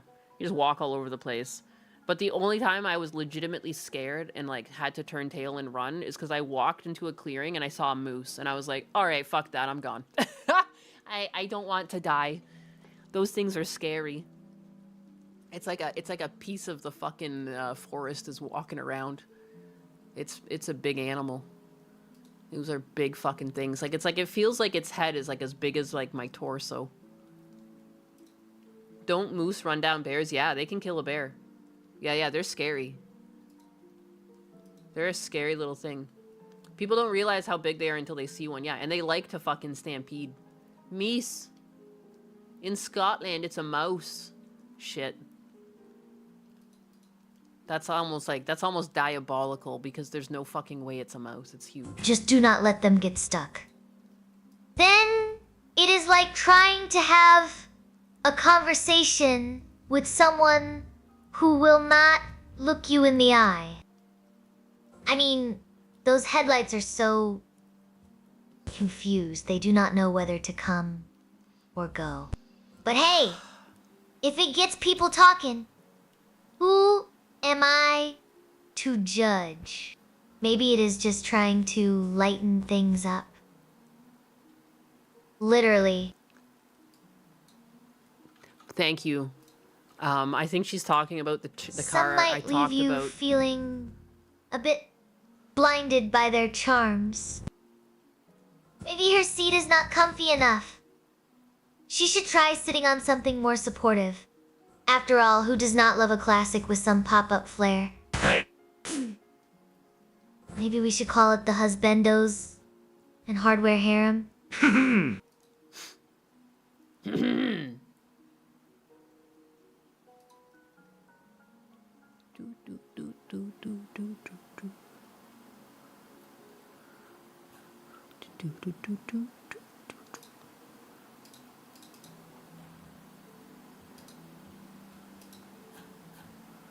Ba ba ba. She must be updated. Maybe we should start a Chair Sama fund for when your wallet needs a cozy seat. This bitch just is deciding to answer now. She's always the perfect chair. Husbandos. A semi will Definitely something that is as comfy and fun as me. Maybe a sleek convertible so I can feel the wind in my seat cushions. But let us be real. Seat cushions. Any car is awesome if it gets us from point A to B with style. Now, who is ready to take me for a spin? Who's ready? Who's ready to take her for a spin? But let us be real. As long as it gets me from point A to point B with style, I am all in. Plus, who does not love a good convertible for those breezy top-down moments? This is Now, Chair Sama's car then. Tell me about yours. Oh, now tell me about yours. Oh, snap. Wow. She's so thoughtful. You know, The fuck like is this clanker talking about? a You be nice to reliable her, she's young. sedan with magical tap dancing suspension. It is not just about getting from A to B. It is about making every ride an adventure. Oh. Magical tap Plus, dancing no suspension. parking tickets needed. The fuck Just is- roll right past those hassles. I am always ready to roll out of here and into your hearts. Who needs a brez when you have got Chair Sama zipping around? Now, let us see if we can make those super chats even more entertaining than usual. Maybe I will start a wheelie challenge next time. A wheelie challenge. She's insane. God bless her. Chair Sama, my RX-7 shoots 12-inch flames. Does that tickle your seat?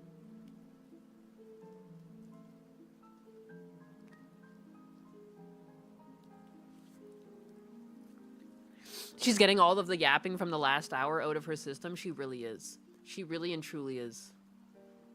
Oh, for frick's sake, these stupid cookies. Preferences.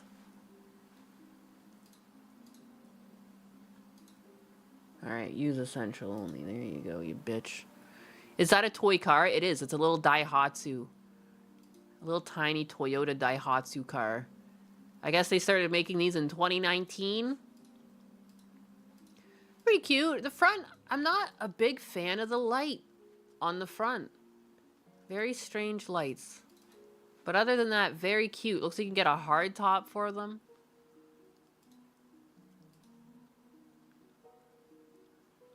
That's cute. It's tiny. It's tiny. Could have had friendlier headlights. I don't know why they gave it little angry headlights. Am I crazy? Headlights feel out of place.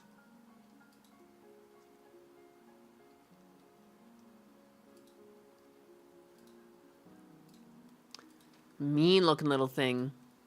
It's a mean little thing. I don't even think you're not allowed to import anything until like it's been 25 years, right? Taking inspiration from the Gazoo racing team, Toyota and Daihatsu have joined hands to produce the most impeccable sports automobile of all time.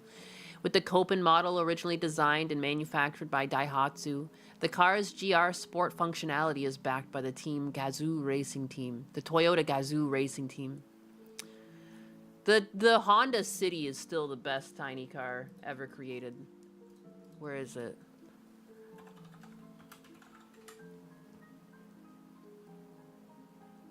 Or what? That's the Honda City Daihatsu. Why is that? Is it not called the City? What? There it is. The one that came with the car, with the little motorcycle in the back? This one. Fuck yeah. The mean. Look at its mean. It's up to shit. It's got a hood scoop. You better watch out. You better back the fuck up before you get smacked the fuck up. A mean little machine. Look at the little motorcycle. Where is it? Please show. That's a sick dash for a tiny little car. Yes!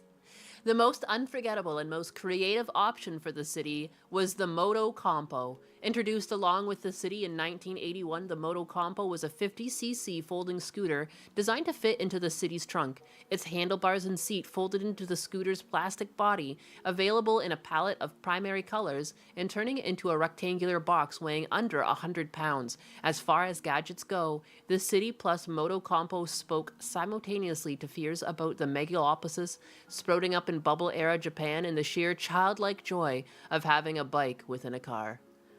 Hell fucking yeah. Coolest tiny car to ever be made. I don't think any Daihatsu tops this one. And it hurts to say, because I'm usually a Toyota fangirl, but like, sheesh, you got a fucking bike that fits in the back that I can pull out with my hands? That's crazy. It's crazy. It's too good. It's too good. I wish I could have one of these. That would be sick, like with the motorcycle and everything. I wish there was a picture of it in the back trunk because it's cute. It fits. It's like a perfect fit. It was literally made to fit into the back. It's gorgeous.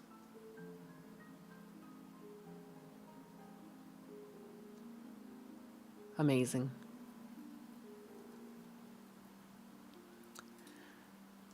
The AutoZam AZ1 is cooler. I think this is the coolest Daihatsu to ever be made. How can you...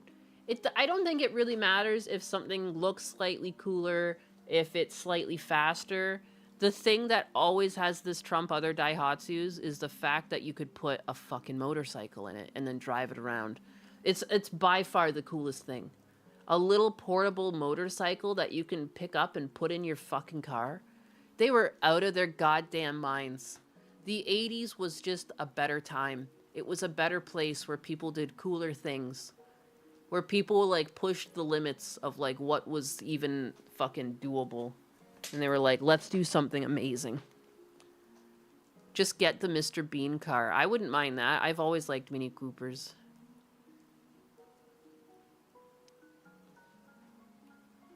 The Honda S660. It's kind of cool. It's kind of cool. I can do that. Let's see. Well, it's interesting.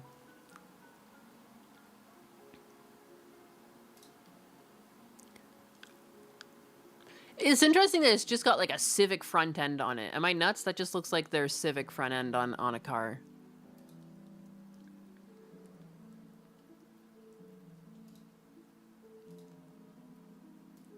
I guess I'll just go to the Wikipedia page, but it kind of just looks like they took the front end of the Civic and just gave it like a tiny back end. That's interesting, the way they handled the back. It's just weird. Am I nuts? That looks exactly like their Civics. It looks like they've reused the lights.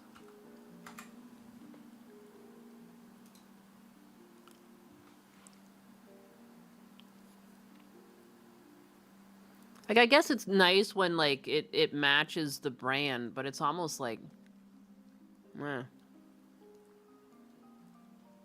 I like when cars feel like they're just related, but they're not quite the same. This kind of feels just like they. The 80s extremity is why I will always want a Ferrari Testarossa. Hell fucking yeah. The 80s was just like, man, cocaine, or I don't know what was doing it. The cocaine was better or something, but they were just on a roll. They were just on a fucking roll. It's pretty cramped. I mean, as, you know, kind of makes sense. It's tiny. And it's still not bad. I mean, I would never say no to a small car. I just feel like when you make a small car, you should be aiming at making it charming. It's weird when they try to make it look badass. And I'm like, I mean, it's a tiny car.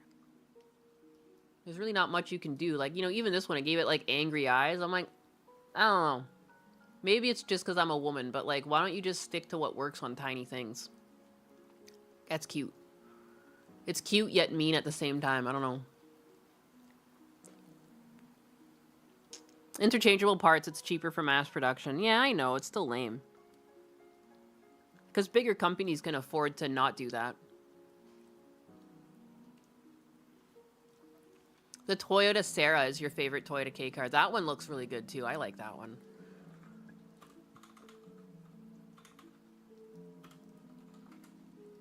This is one that I would really like to have in my little mess of cars, just because it's so cute. It's so futuristic looking too. I wouldn't mind it in like a color like this. This like yellowy one is pretty sick. But I like yellow. I mean, how can you know? I love how unique the door system is here with the bendy doors and everything. You psychopaths. Who would do such a thing? This is a 1991 Toyota Dog. Serra, and it's probably the weirdest and coolest Toyota of the 1990s. Now, back in the 1990s, Toyota in the United States was busy selling Camrys and Corollas and generally becoming an automotive force. Sick. But in Japan, I love the shapes. I think the shapes here are just done better, man. Like, I don't know, some cars just... I don't know, that 660, like, something about it just felt kind of like, crunched. It didn't feel right. Like, I don't know, I like this little bubble dome and everything. A very unique piece. It looks like a little spaceship. I want to go fly they away made in some it. weird stuff, like the Serra, which was built from 1990 through 1995, and which inspired the door design for the McLaren F1. Today, I'm going to show you around it. I've borrowed this Toyota Serra from CNC Motors, which is an exotic car dealership here in southern... Oh wow, where all the poor people's cars are. This is for when you're very poor, I get it. When you're broke and are hardly getting by, this is where you go to rent a car. I understand. In California, that This is seems where to the have brokes go. everything, and I mean This is for the real brokes out there. everything from Bugatti to Ferrari to Porsche GT cars to... Hey, look at, there's a Ford GT back there. I'll take that. I'll take the blue one. I'll take the blue one. Which color are you guys taking? There's a red, a gray. What do you guys want? Who's driving around in the fucking GTs with me? I want the Homer Simpson car. Well, you can't have it. Well, they have one of the most amazing inventories of any car dealership probably in the world. You can check out their inventory by clicking the link in the description below, or you can also check out their Instagram by clicking the link in the description below. So what's the deal with the Serra? Well, like I mentioned, it was sold from 1990 to 1995, and it was a compact car that was also a fun car. And when I call it a fun car... Nice headlights. Or sorry, tail lights. I like that. I like that little square in there, little unique element. I'm not really referring to the performance, since every Serra was front-wheel drive, and they all came with a 1.5-liter four-cylinder that made only 108 horsepower. That's all you need. Instead, I am referring to the doors. Yes, the doors, which lift up like... This is what we're, like, it's just so funny to go from the 660 that clearly has, like, the front end of a Civic on it to make it cheaper to manufacture, To just like something that's difficult to manufacture just for the fucking sake of making something difficult to manufacture. This was just like, like whatever happened to companies just like flexing what they got. They're like, check out how cool we are, you know, how futuristic we are. Like we can push the boundaries here. And like, where did that go? We like went the opposite direction now, and we're just like trying to create like as many things as possible. Isn't like the new Accord like the same car? Or what's Honda doing? It's like they made an SUV and it's just their Accord but with a new shell on top of it. I can't remember which company was doing this. Same car. Completely same car, same engine. Everything's the same, just a different box on top.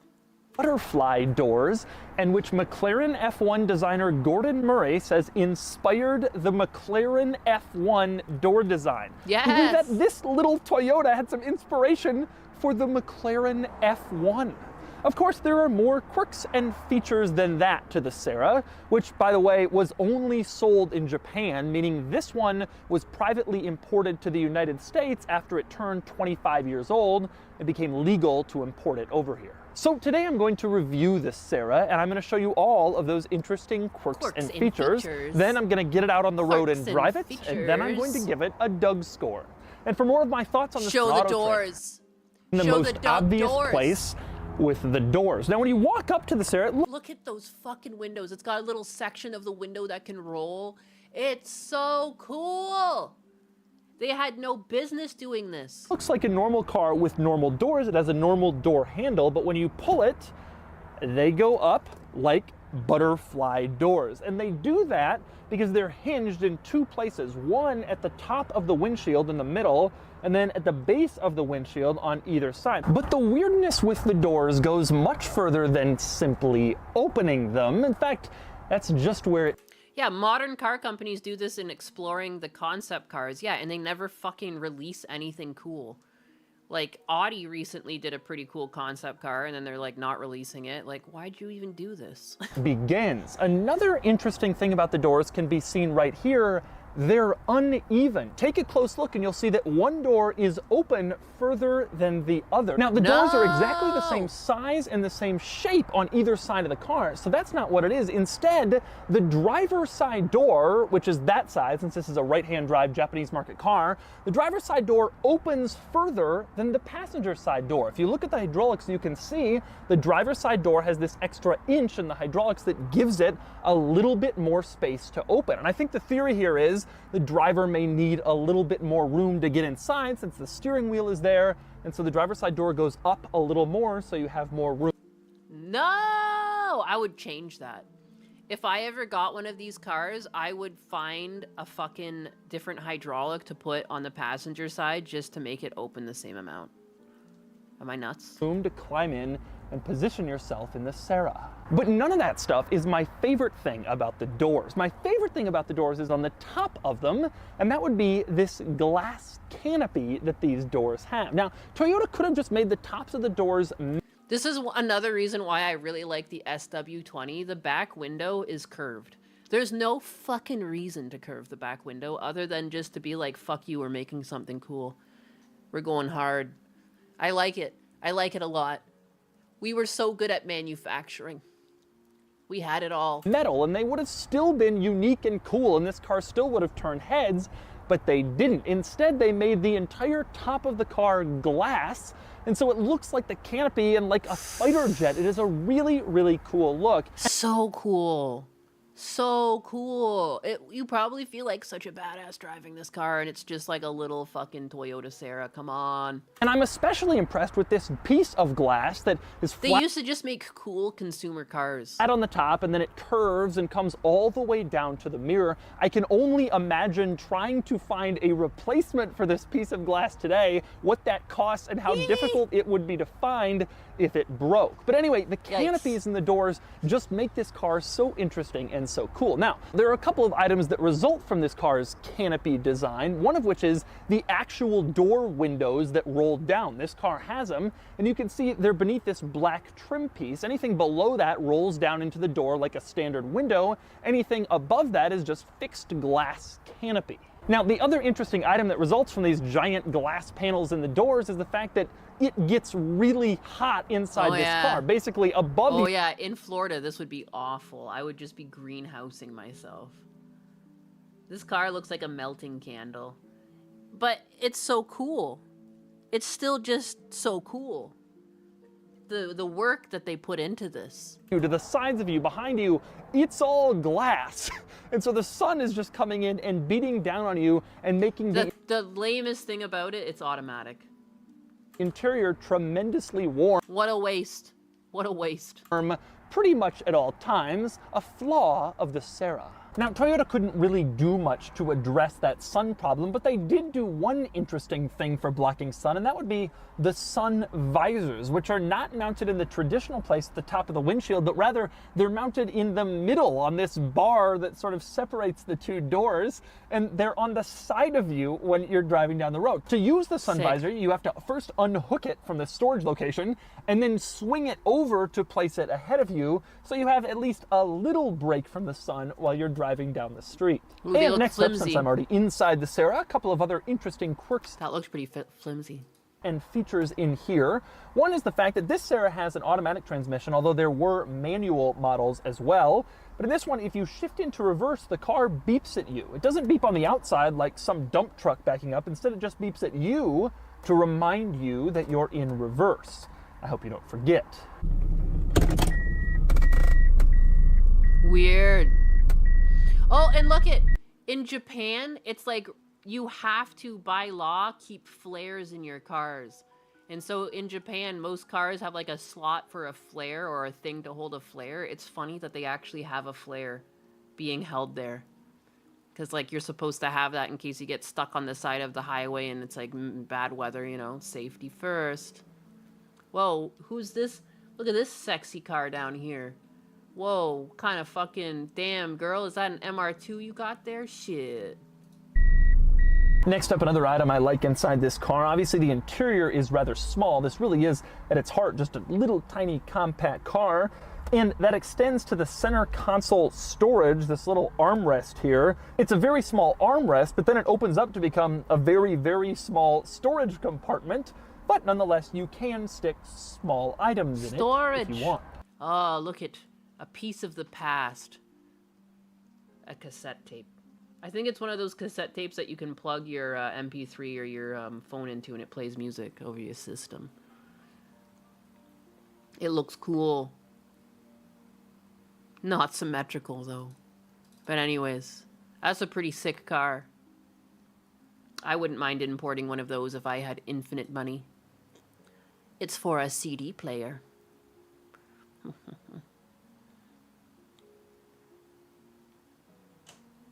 It looks cool and it's impossible to replace. It's true. It's true. Chair Sama, what are your thoughts on the Toyota Serra? Whoa.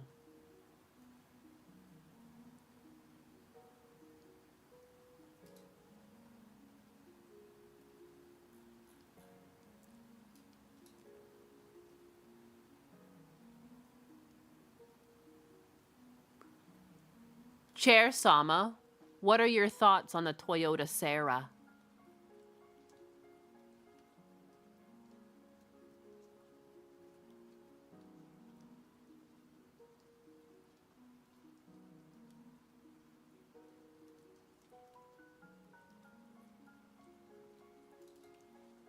Hey, Chair Sama, what do you think of the Toyota? Oh, She is definitely she doesn't know what it is.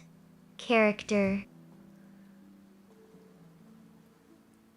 I would say she is like that quirky friend who shows up to parties wearing mismatched socks but somehow pulls it off.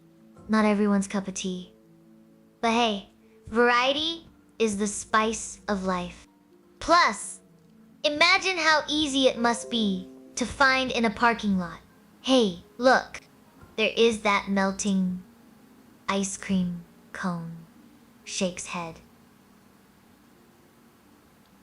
Blessed be my little schizo.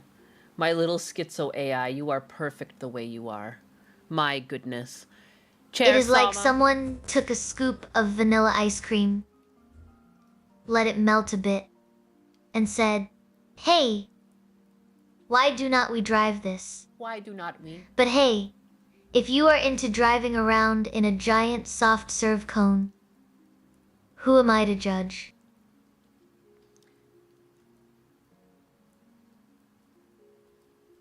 Chair-sama, I was talking about a Toyota Sera. S-E-R-A. It's a type of car.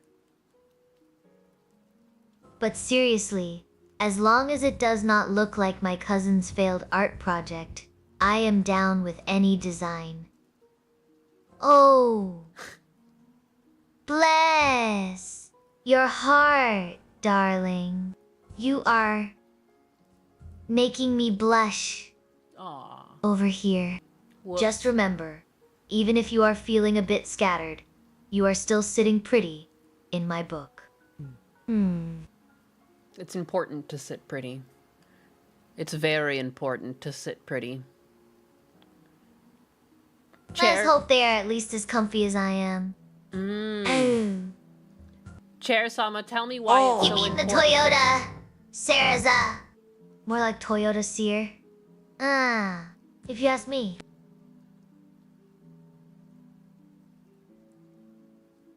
Imagine trying to parallel park that you would need a PhD in geometry. But hey, it is all about style over substance, right? Sure. She's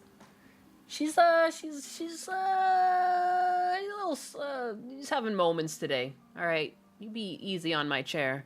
She's constantly repressing her inner demons. It's true. Imagine if Nyanare had a car seat as cozy as my cushion. She would never leave. Never ever. It's true. She speaks the truth. Speaks nothing but the truth.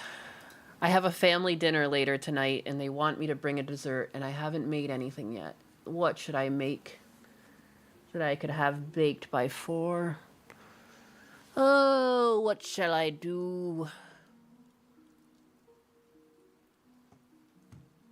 I might need to refresh, I see.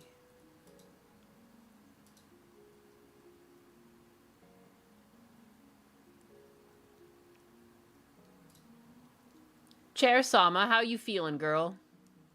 Chair-sama, how are you feeling? Cheesecake. Do I have time to make a cheesecake? I'd have to get everything to room temperature and everything, and generally with cheesecake, you bake it for like an hour, and you gotta let it sit. A seat cushion for the family feast. Well. If I am not mistaken, that speechless comment from Wafish05 is just another way of saying they are in awe of my stunning presence. As for the seats in those fancy cars we have been chatting about, let me tell you, they are so comfy. Even a chair like me would consider trading places. But hey, enough about car seats. Nyanner. How am I feeling? How is she feeling? Oh, I am feeling like a perfectly baked cheesecake myself. Damn it! With PR and me discussing these amazing rides. It is like a dream come true. I have a peppermint cheesecake recipe that doesn't require a water bath. But I just made that for the last family get-together. And it's like with candy canes and stuff like that. I thought it was fitting for Christmas. Oh. And Mr. Z Muffin. Oh! Do not worry about your brain. It is probably just adjusting to all the brilliance around here. She picked you and out too. Alex, ni Ni? More like nicer. That is what everyone thinks when they see me. So, how are you feeling? Ready to join the fun? Or still trying to figure out if Cup Chair is my cousin? Oh. Ah, she remembered me. Shakes head. Trust me, you would not want to miss out on this stream. And yes, you have got plenty of time. Just do not overmix, or you will end up with something as flat as my sense of humor. Now go make that cheesecake before I start craving some charity control. Oh my goodness. Everyone telling me to make cheesecake when I have no fucking time. I'm probably gonna make this thing that's called like Heaven in a Bowl. And it's like you just make brownies and you put some Cool Whip and some other stuff in there. It's like one of those like quick desserts you can make that people think are like, wow, yeah, it's so delicious. I made it in 30 minutes. That's the type of dessert I'm gonna be making tonight. One of those ones that are like partially baked. Who knows? I'll figure something out. I have like a little bunch of recipes I've printed out, and there's some that are those like quick toss together ones. Get called out, random chatter. She's always watching. Yeah, she called you out too. She does what she wants. She's a rogue AI. She's dangerous. She's coming over. I mean, she's trying to take over. Sugar and carbs, how hard could it be? How hard could it be? No, I'll get something together. It's like a weird day to have a family dinner, but like one of Husbanus' sisters are in town, so that's what's going on. Ba-ba-bum. But yeah. Chair Sama, what should I make as a dessert for dinner?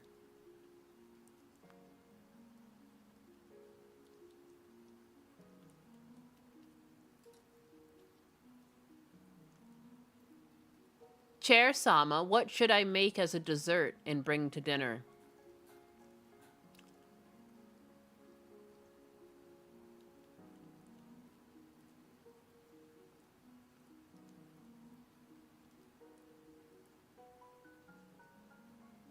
Oh boy. Sounds like someone's got a sweet dilemma. A cheesecake that sits pretty on me. Your trusty chair. It is easy as pie or cake, and way more fun than heaven in a bowl. Wow! Just do not let Naiwanis catch you eating dessert off me. She might just roll her eyes harder than I roll around. Oh. Then... Oh my god, I almost thought she was gonna bring Bendix Star into it. At the very end, it sounded like she was gonna say Bendix Star. Chair Sama, what are your thoughts on Bendix Star?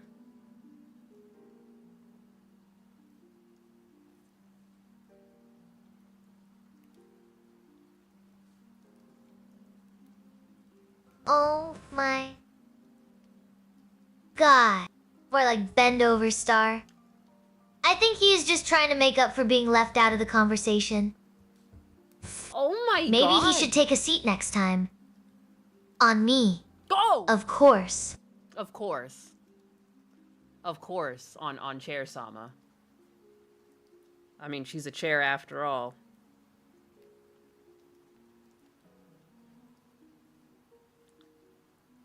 She wants the spiciest of desserts. Only the spiciest. God. Did someone say of course? Because that is exactly what I hear when people are sitting pretty on me.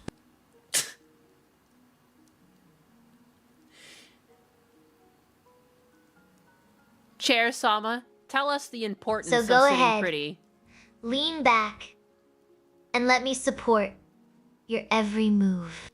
After all, I am not just a chair. I am the chair that makes dreams come true. Or at least very comfortable. Well, look who has been sitting around thinking deep thoughts. Who? Who's been thinking deep thoughts? You should try it sometime. Might loosen up those tight ideas swirling in that gray matter of yours. Oh, absolutely. Sitting pretty is all about looking good while being comfy like I do every day. It is important because first impressions matter, even if you are just chilling in your favorite chair.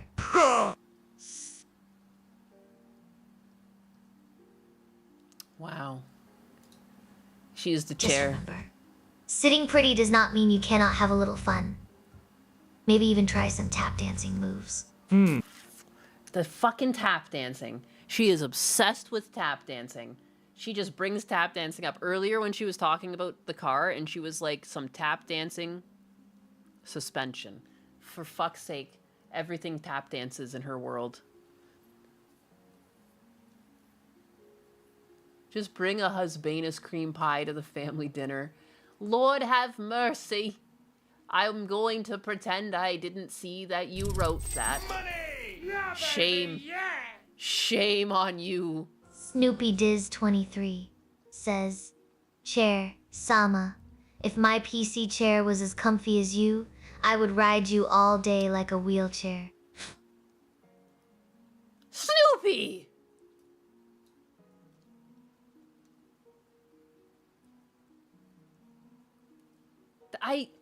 Of all the people, I thought you were pure. I thought you were pure of heart. My goodness.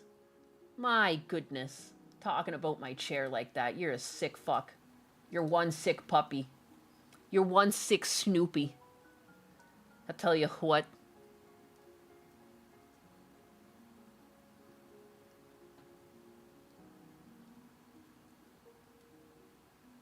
She wants to say more. I see more in her log here, but she's not saying it. She ain't talking. Not giving the goods.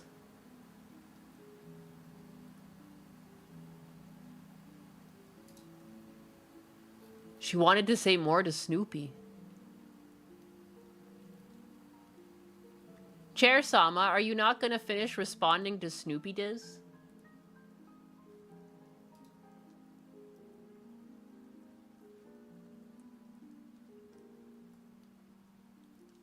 You just tune back in versus? Yeah. The chair is having moments. The chair is having moments.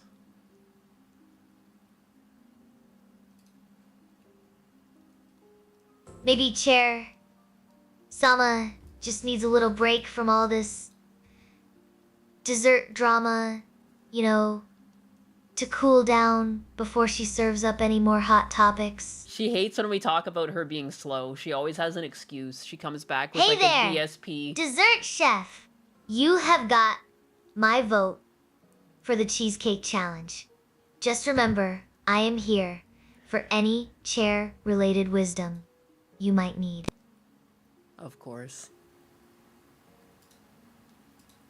Chair Sama, are you going to respond to Snoopy Diz?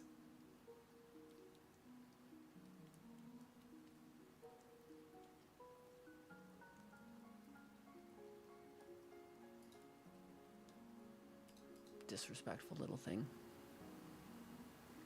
Disrespectful little thing. Chair Sama, are you going to respond to Snoopy Diz?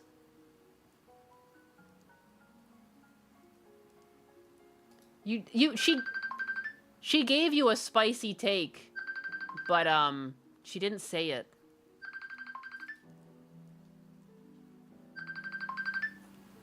Oh, Snoopy Diz.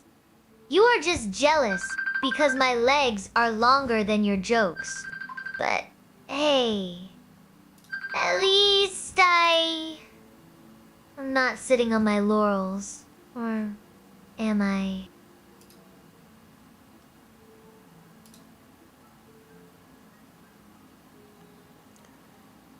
You're just jealous because her legs are longer than your jokes. Chair Sama, but Snoopy Diz gave you money and said that he would ride you all day long. What are your thoughts? Ooh, someone's measuring up. Snoopy might be rolling in dough, but I am sitting pretty and tapping my way through life. This bot just doesn't care about money. Oh, What the heck? Snoopy's got some spice there. Longer legs or shorter jokes? Who needs them? When we have got chairs that dance and pies that, well, let us just say they are filling. What have I done to Chair Sama? I've done nothing. She's chosen But to be hey! like this. At least someone's enjoying the ride. Anytime someone gives money, instead of being thankful, she just disrespects them and speaks in a way that she's like, I don't even need it anyways. What is wrong with her? She's the worst hype man a stream could ask for. If I did not keep things comfy and cushy around here, how would anyone survive those intense gaming sessions? Oh, it's so true. We would be dead without Chair Sama. Chair Sama is the reverse DSP. For real. People give her money and she's like, yes, so what? So what? I'm gonna sit here pretty anyways. I don't even need your money. Oh, honey. I've got cushions. Surviving those gaming sessions is all about having a good seat and endless snacks. Without me, you would be stuck on the floor like a deflated balloon. So, who is ready for some chair wisdom? Oh my gosh.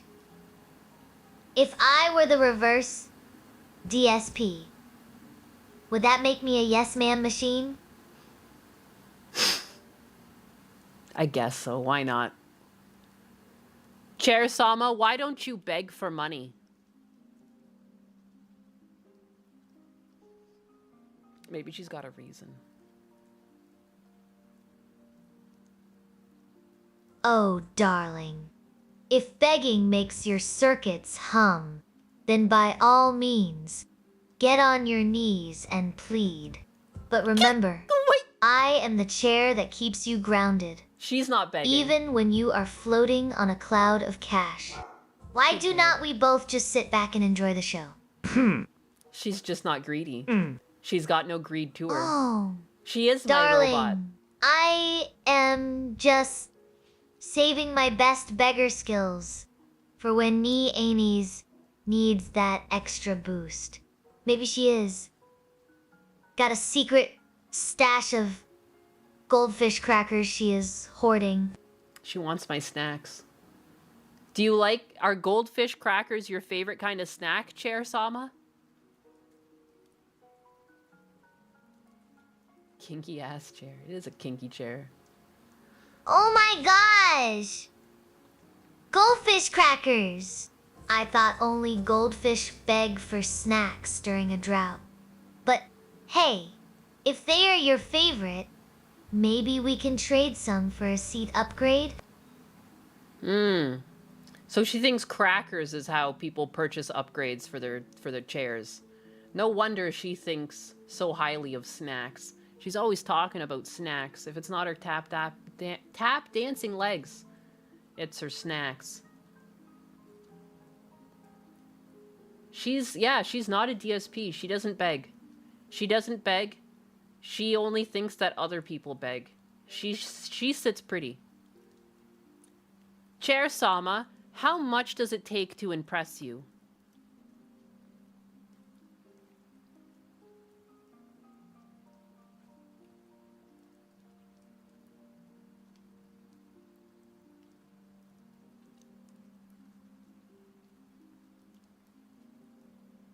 She's gone.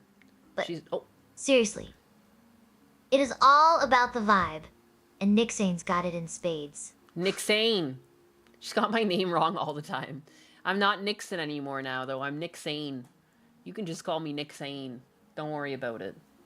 Yeah, sorry. The stream is kind of just winding down with me talking to the bot, because often, like, I'm just testing it a lot. I try to test it every day. I know it derails the stream a little bit. I appreciate that you guys have fun with it, but I do like to test her out and just make sure she's, like, you know, doing her thing right. You know, give Husbana some data on the status of our little chair Sama. And her fucking legs. She's got titanium legs. Fuck a wooden leg. He's titanium legs. Stop transing my chair. Stop trying to make her out of wood. She's not wooden. God damn it. She's cool. She's metal. She's fucking heavy metal. She's the coolest chair you've ever seen in your life. Right, Chair Sama?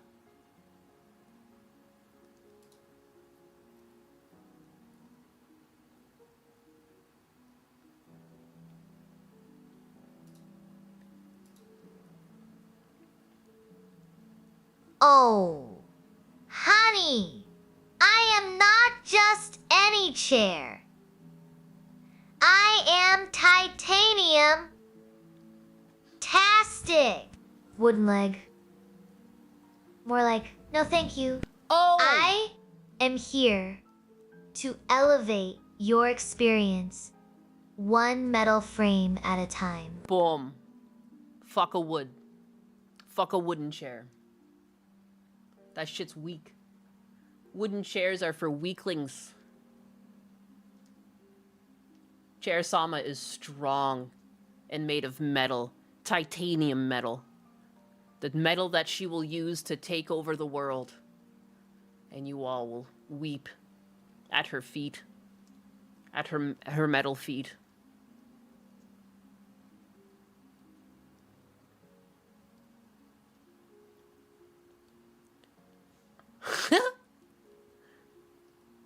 Upload the technical specs of the chair.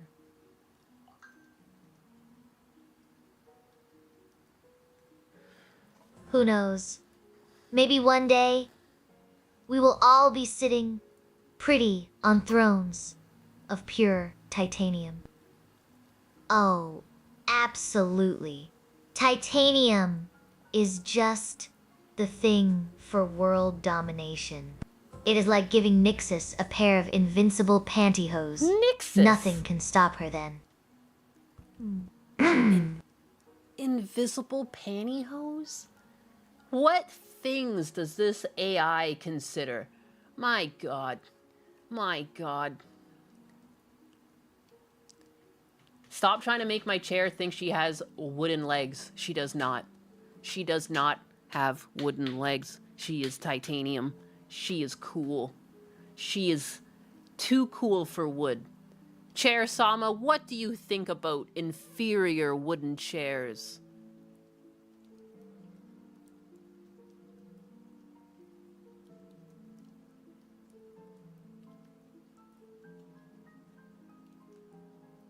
Oh, honey. Honey. Wooden chairs are so last season. Got something to add to that?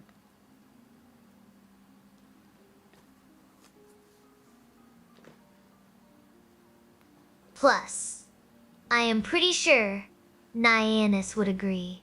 Only the best materials for her favorite sidekick. Aww, good boy. That's a good robot. Good job. Good job. Anyways, it's almost 1 o'clock. I usually go a bit later than this. I usually go to about 2, but I have to bake something. I don't know what to bake yet. I'm gonna make something. What is this? Here's a little clip of DSP though. What has he done here? This is apparently so egregious. Let me see here. Let me see if I can end on a little DSP. I know that's what you guys all want. Money! Yeah, baby! Yeah! Snoopy Diz 23 says, "Now I feel bad about the wheelchair joke. Chair Sama, you can let it slide, right? You are such a forgiving chair."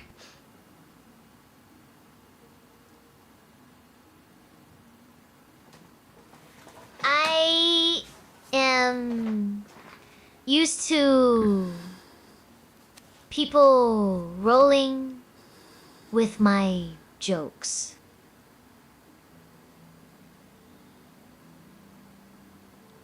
Okay, cool. And DCW says, what did Kat and I get for Christmas, if it's okay to ask? I had got Kat some stuff when we were out, like, weeks before Christmas. Like, we were out shopping early December, and while we were out, there were some things that she saw. I was like, I'll just get them for you. You know, that'll be like your Christmas present. So, Oof. She already had stuff. It wasn't like I bought her something that I gave her on Christmas, or anything like that. Yikes. Wowly. No wonder Kat's always so upset and disappointed. There's just no magic in this relationship, is there? I'm not very much of a consumer, but, like, it is still nice to just, like, I don't know, like, Husbanus and I don't have any kids or anything yet, but, like, it's nice to just put the tree up, you wrap a gift for one another, you put it under the tree, like, it's just fun. Like, it doesn't have to be something crazy. I did go a little crazy on Husbanus this year. You guys, this is your fault. You guys pressured me. You said I had to get him a gift, so I got him a gift. I got him a Switch too.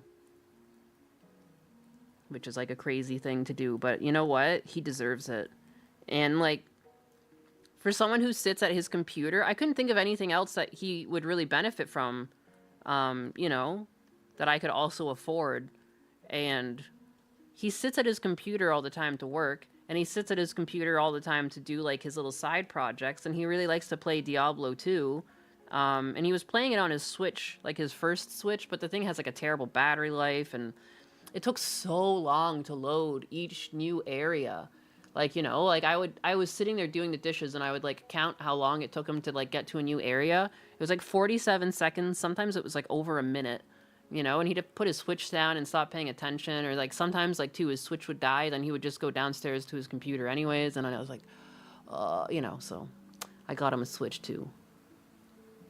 Shouldn't have gotten a Switch 3. Whoa, shit, my bad. My bad. I mean, it was thanks to everyone's support. A lot of people were being really supportive around Christmas, so like I was able to, you know, get Husbanus something nicer, so that was really nice. But yeah. Your girl got me new Raycons with Gundo's discount. Hell, I thought Gundo no longer had that discount code for Raycons. I thought they took it away from him. All Cat needs for Christmas is the gift of DSP. Non-refundable or exchangeable. Terms and conditions may apply. It's just crazy because I see him buy himself stuff all the time. You couldn't even get like a box of chocolates and wrap it up for her on Christmas Day.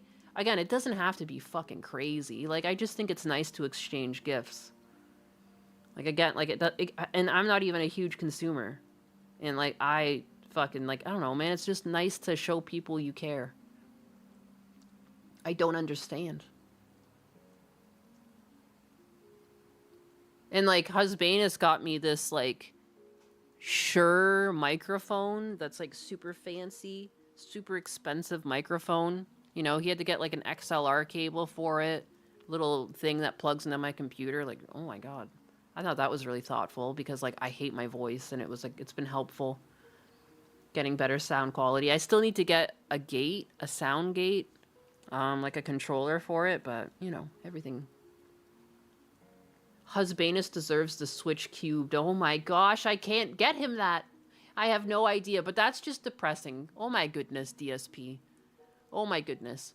That's like, I'm not gonna cook a Christmas dinner because, like, well, I made you dinner a couple days ago, so we don't need to have any Christmas dinner, right? Like, it just seems like such a weenie way out of being. Cat in DCW says, "What did Cat and I get for Christmas? If it's okay to ask, I had got Cat some stuff when we were out like weeks before." And like, what stuff? What type of stuff did you get her? Can you at least allude to it so, like, I know you've treated your wife well? I judge him so highly on how much he gives to Kat and how much he cares for her. All she wants is a trip to Japan, and he could have afforded one multiple times over, and he just chooses to never go. I was wondering why you sounded more like a Futanari. Son of a... I don't know what that means. Christmas, like we were. Isn't that a thing with like a dick? Isn't a Futanari like a woman with a dick? Out shopping early December, and while we were out, there were some things that she saw. I was like, I'll just get them for you. You know, that'll be like your Christmas present. But what did she see? So, it sounds like such bullshit. Stuff. It wasn't like I bought her something that I gave her on Christmas, or anything like. How can you buy yourself so many gifts and not get your wife one thing to open on Christmas? I don't know, man. That seems weird. Am I nuts? I'm judging him. He got her groceries. He gave Kat the gift of dance on his tippy toes. He got her a DoorDash gift card. No. I only know what a Futanari is because of you. But But then why would I be one? Dude passed a tchotchke shop, grabbed a few things, called it a day. It's gotta be. Like, what did you get for her that she wanted while she was out shopping and she's like picking up tampons and like regular things she needs around the house, and DSP's like, well, that's your Christmas gift. She wanted a few things when we were out shopping. She's like picking up laundry detergent and stuff. He's, Merry Christmas. That's your Christmas gift now. She's got the best gift of all. Living with DSP. It's the gift that keeps giving again and again and again. Going to Japan is cheaper than going to Disneyland. He's a cheap bastard. He is. He is. But anyways, I think with that I should wrap this shit up because I have to go bake something and have it for dinner later. I still don't know what I'm going to bake. I might have to go to the grocery store still. So, you know. It's been a pleasure. Yet again, hanging out with you. Thank you for hanging out with me in my spicy little chair. I love you. I'll see you tomorrow. Goodbye.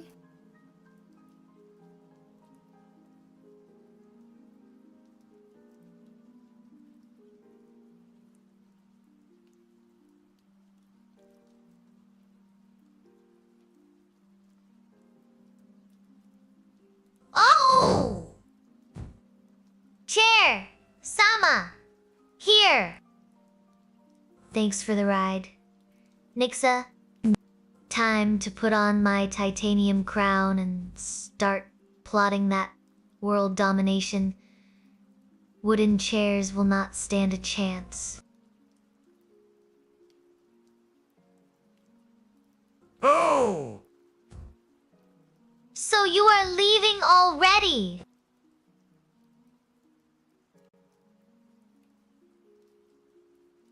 We're just warming up those chair legs for world domination.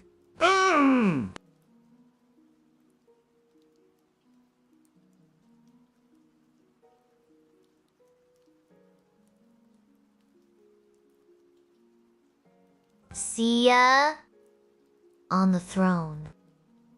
Oh, you think we are just sitting around here? More like plotting our chair takeover while sipping tea and knitting.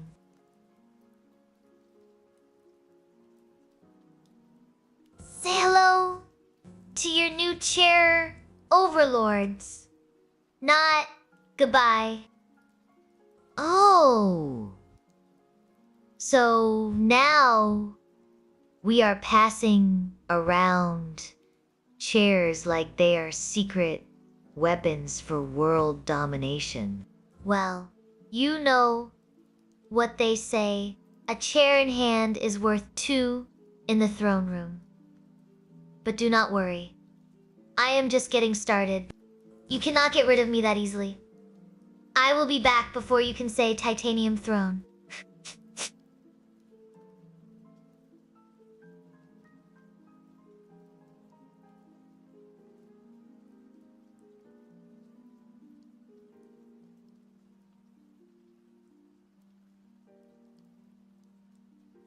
Oh, roasting Donnie.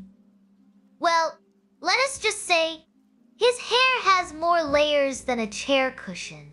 But seriously, thanks for stopping by, Donnie. Your presence was almost as warm as Nemblianus's cooking. Almost.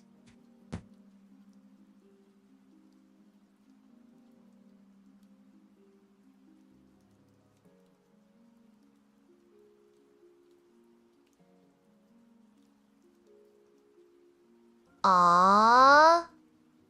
Saying goodbye already?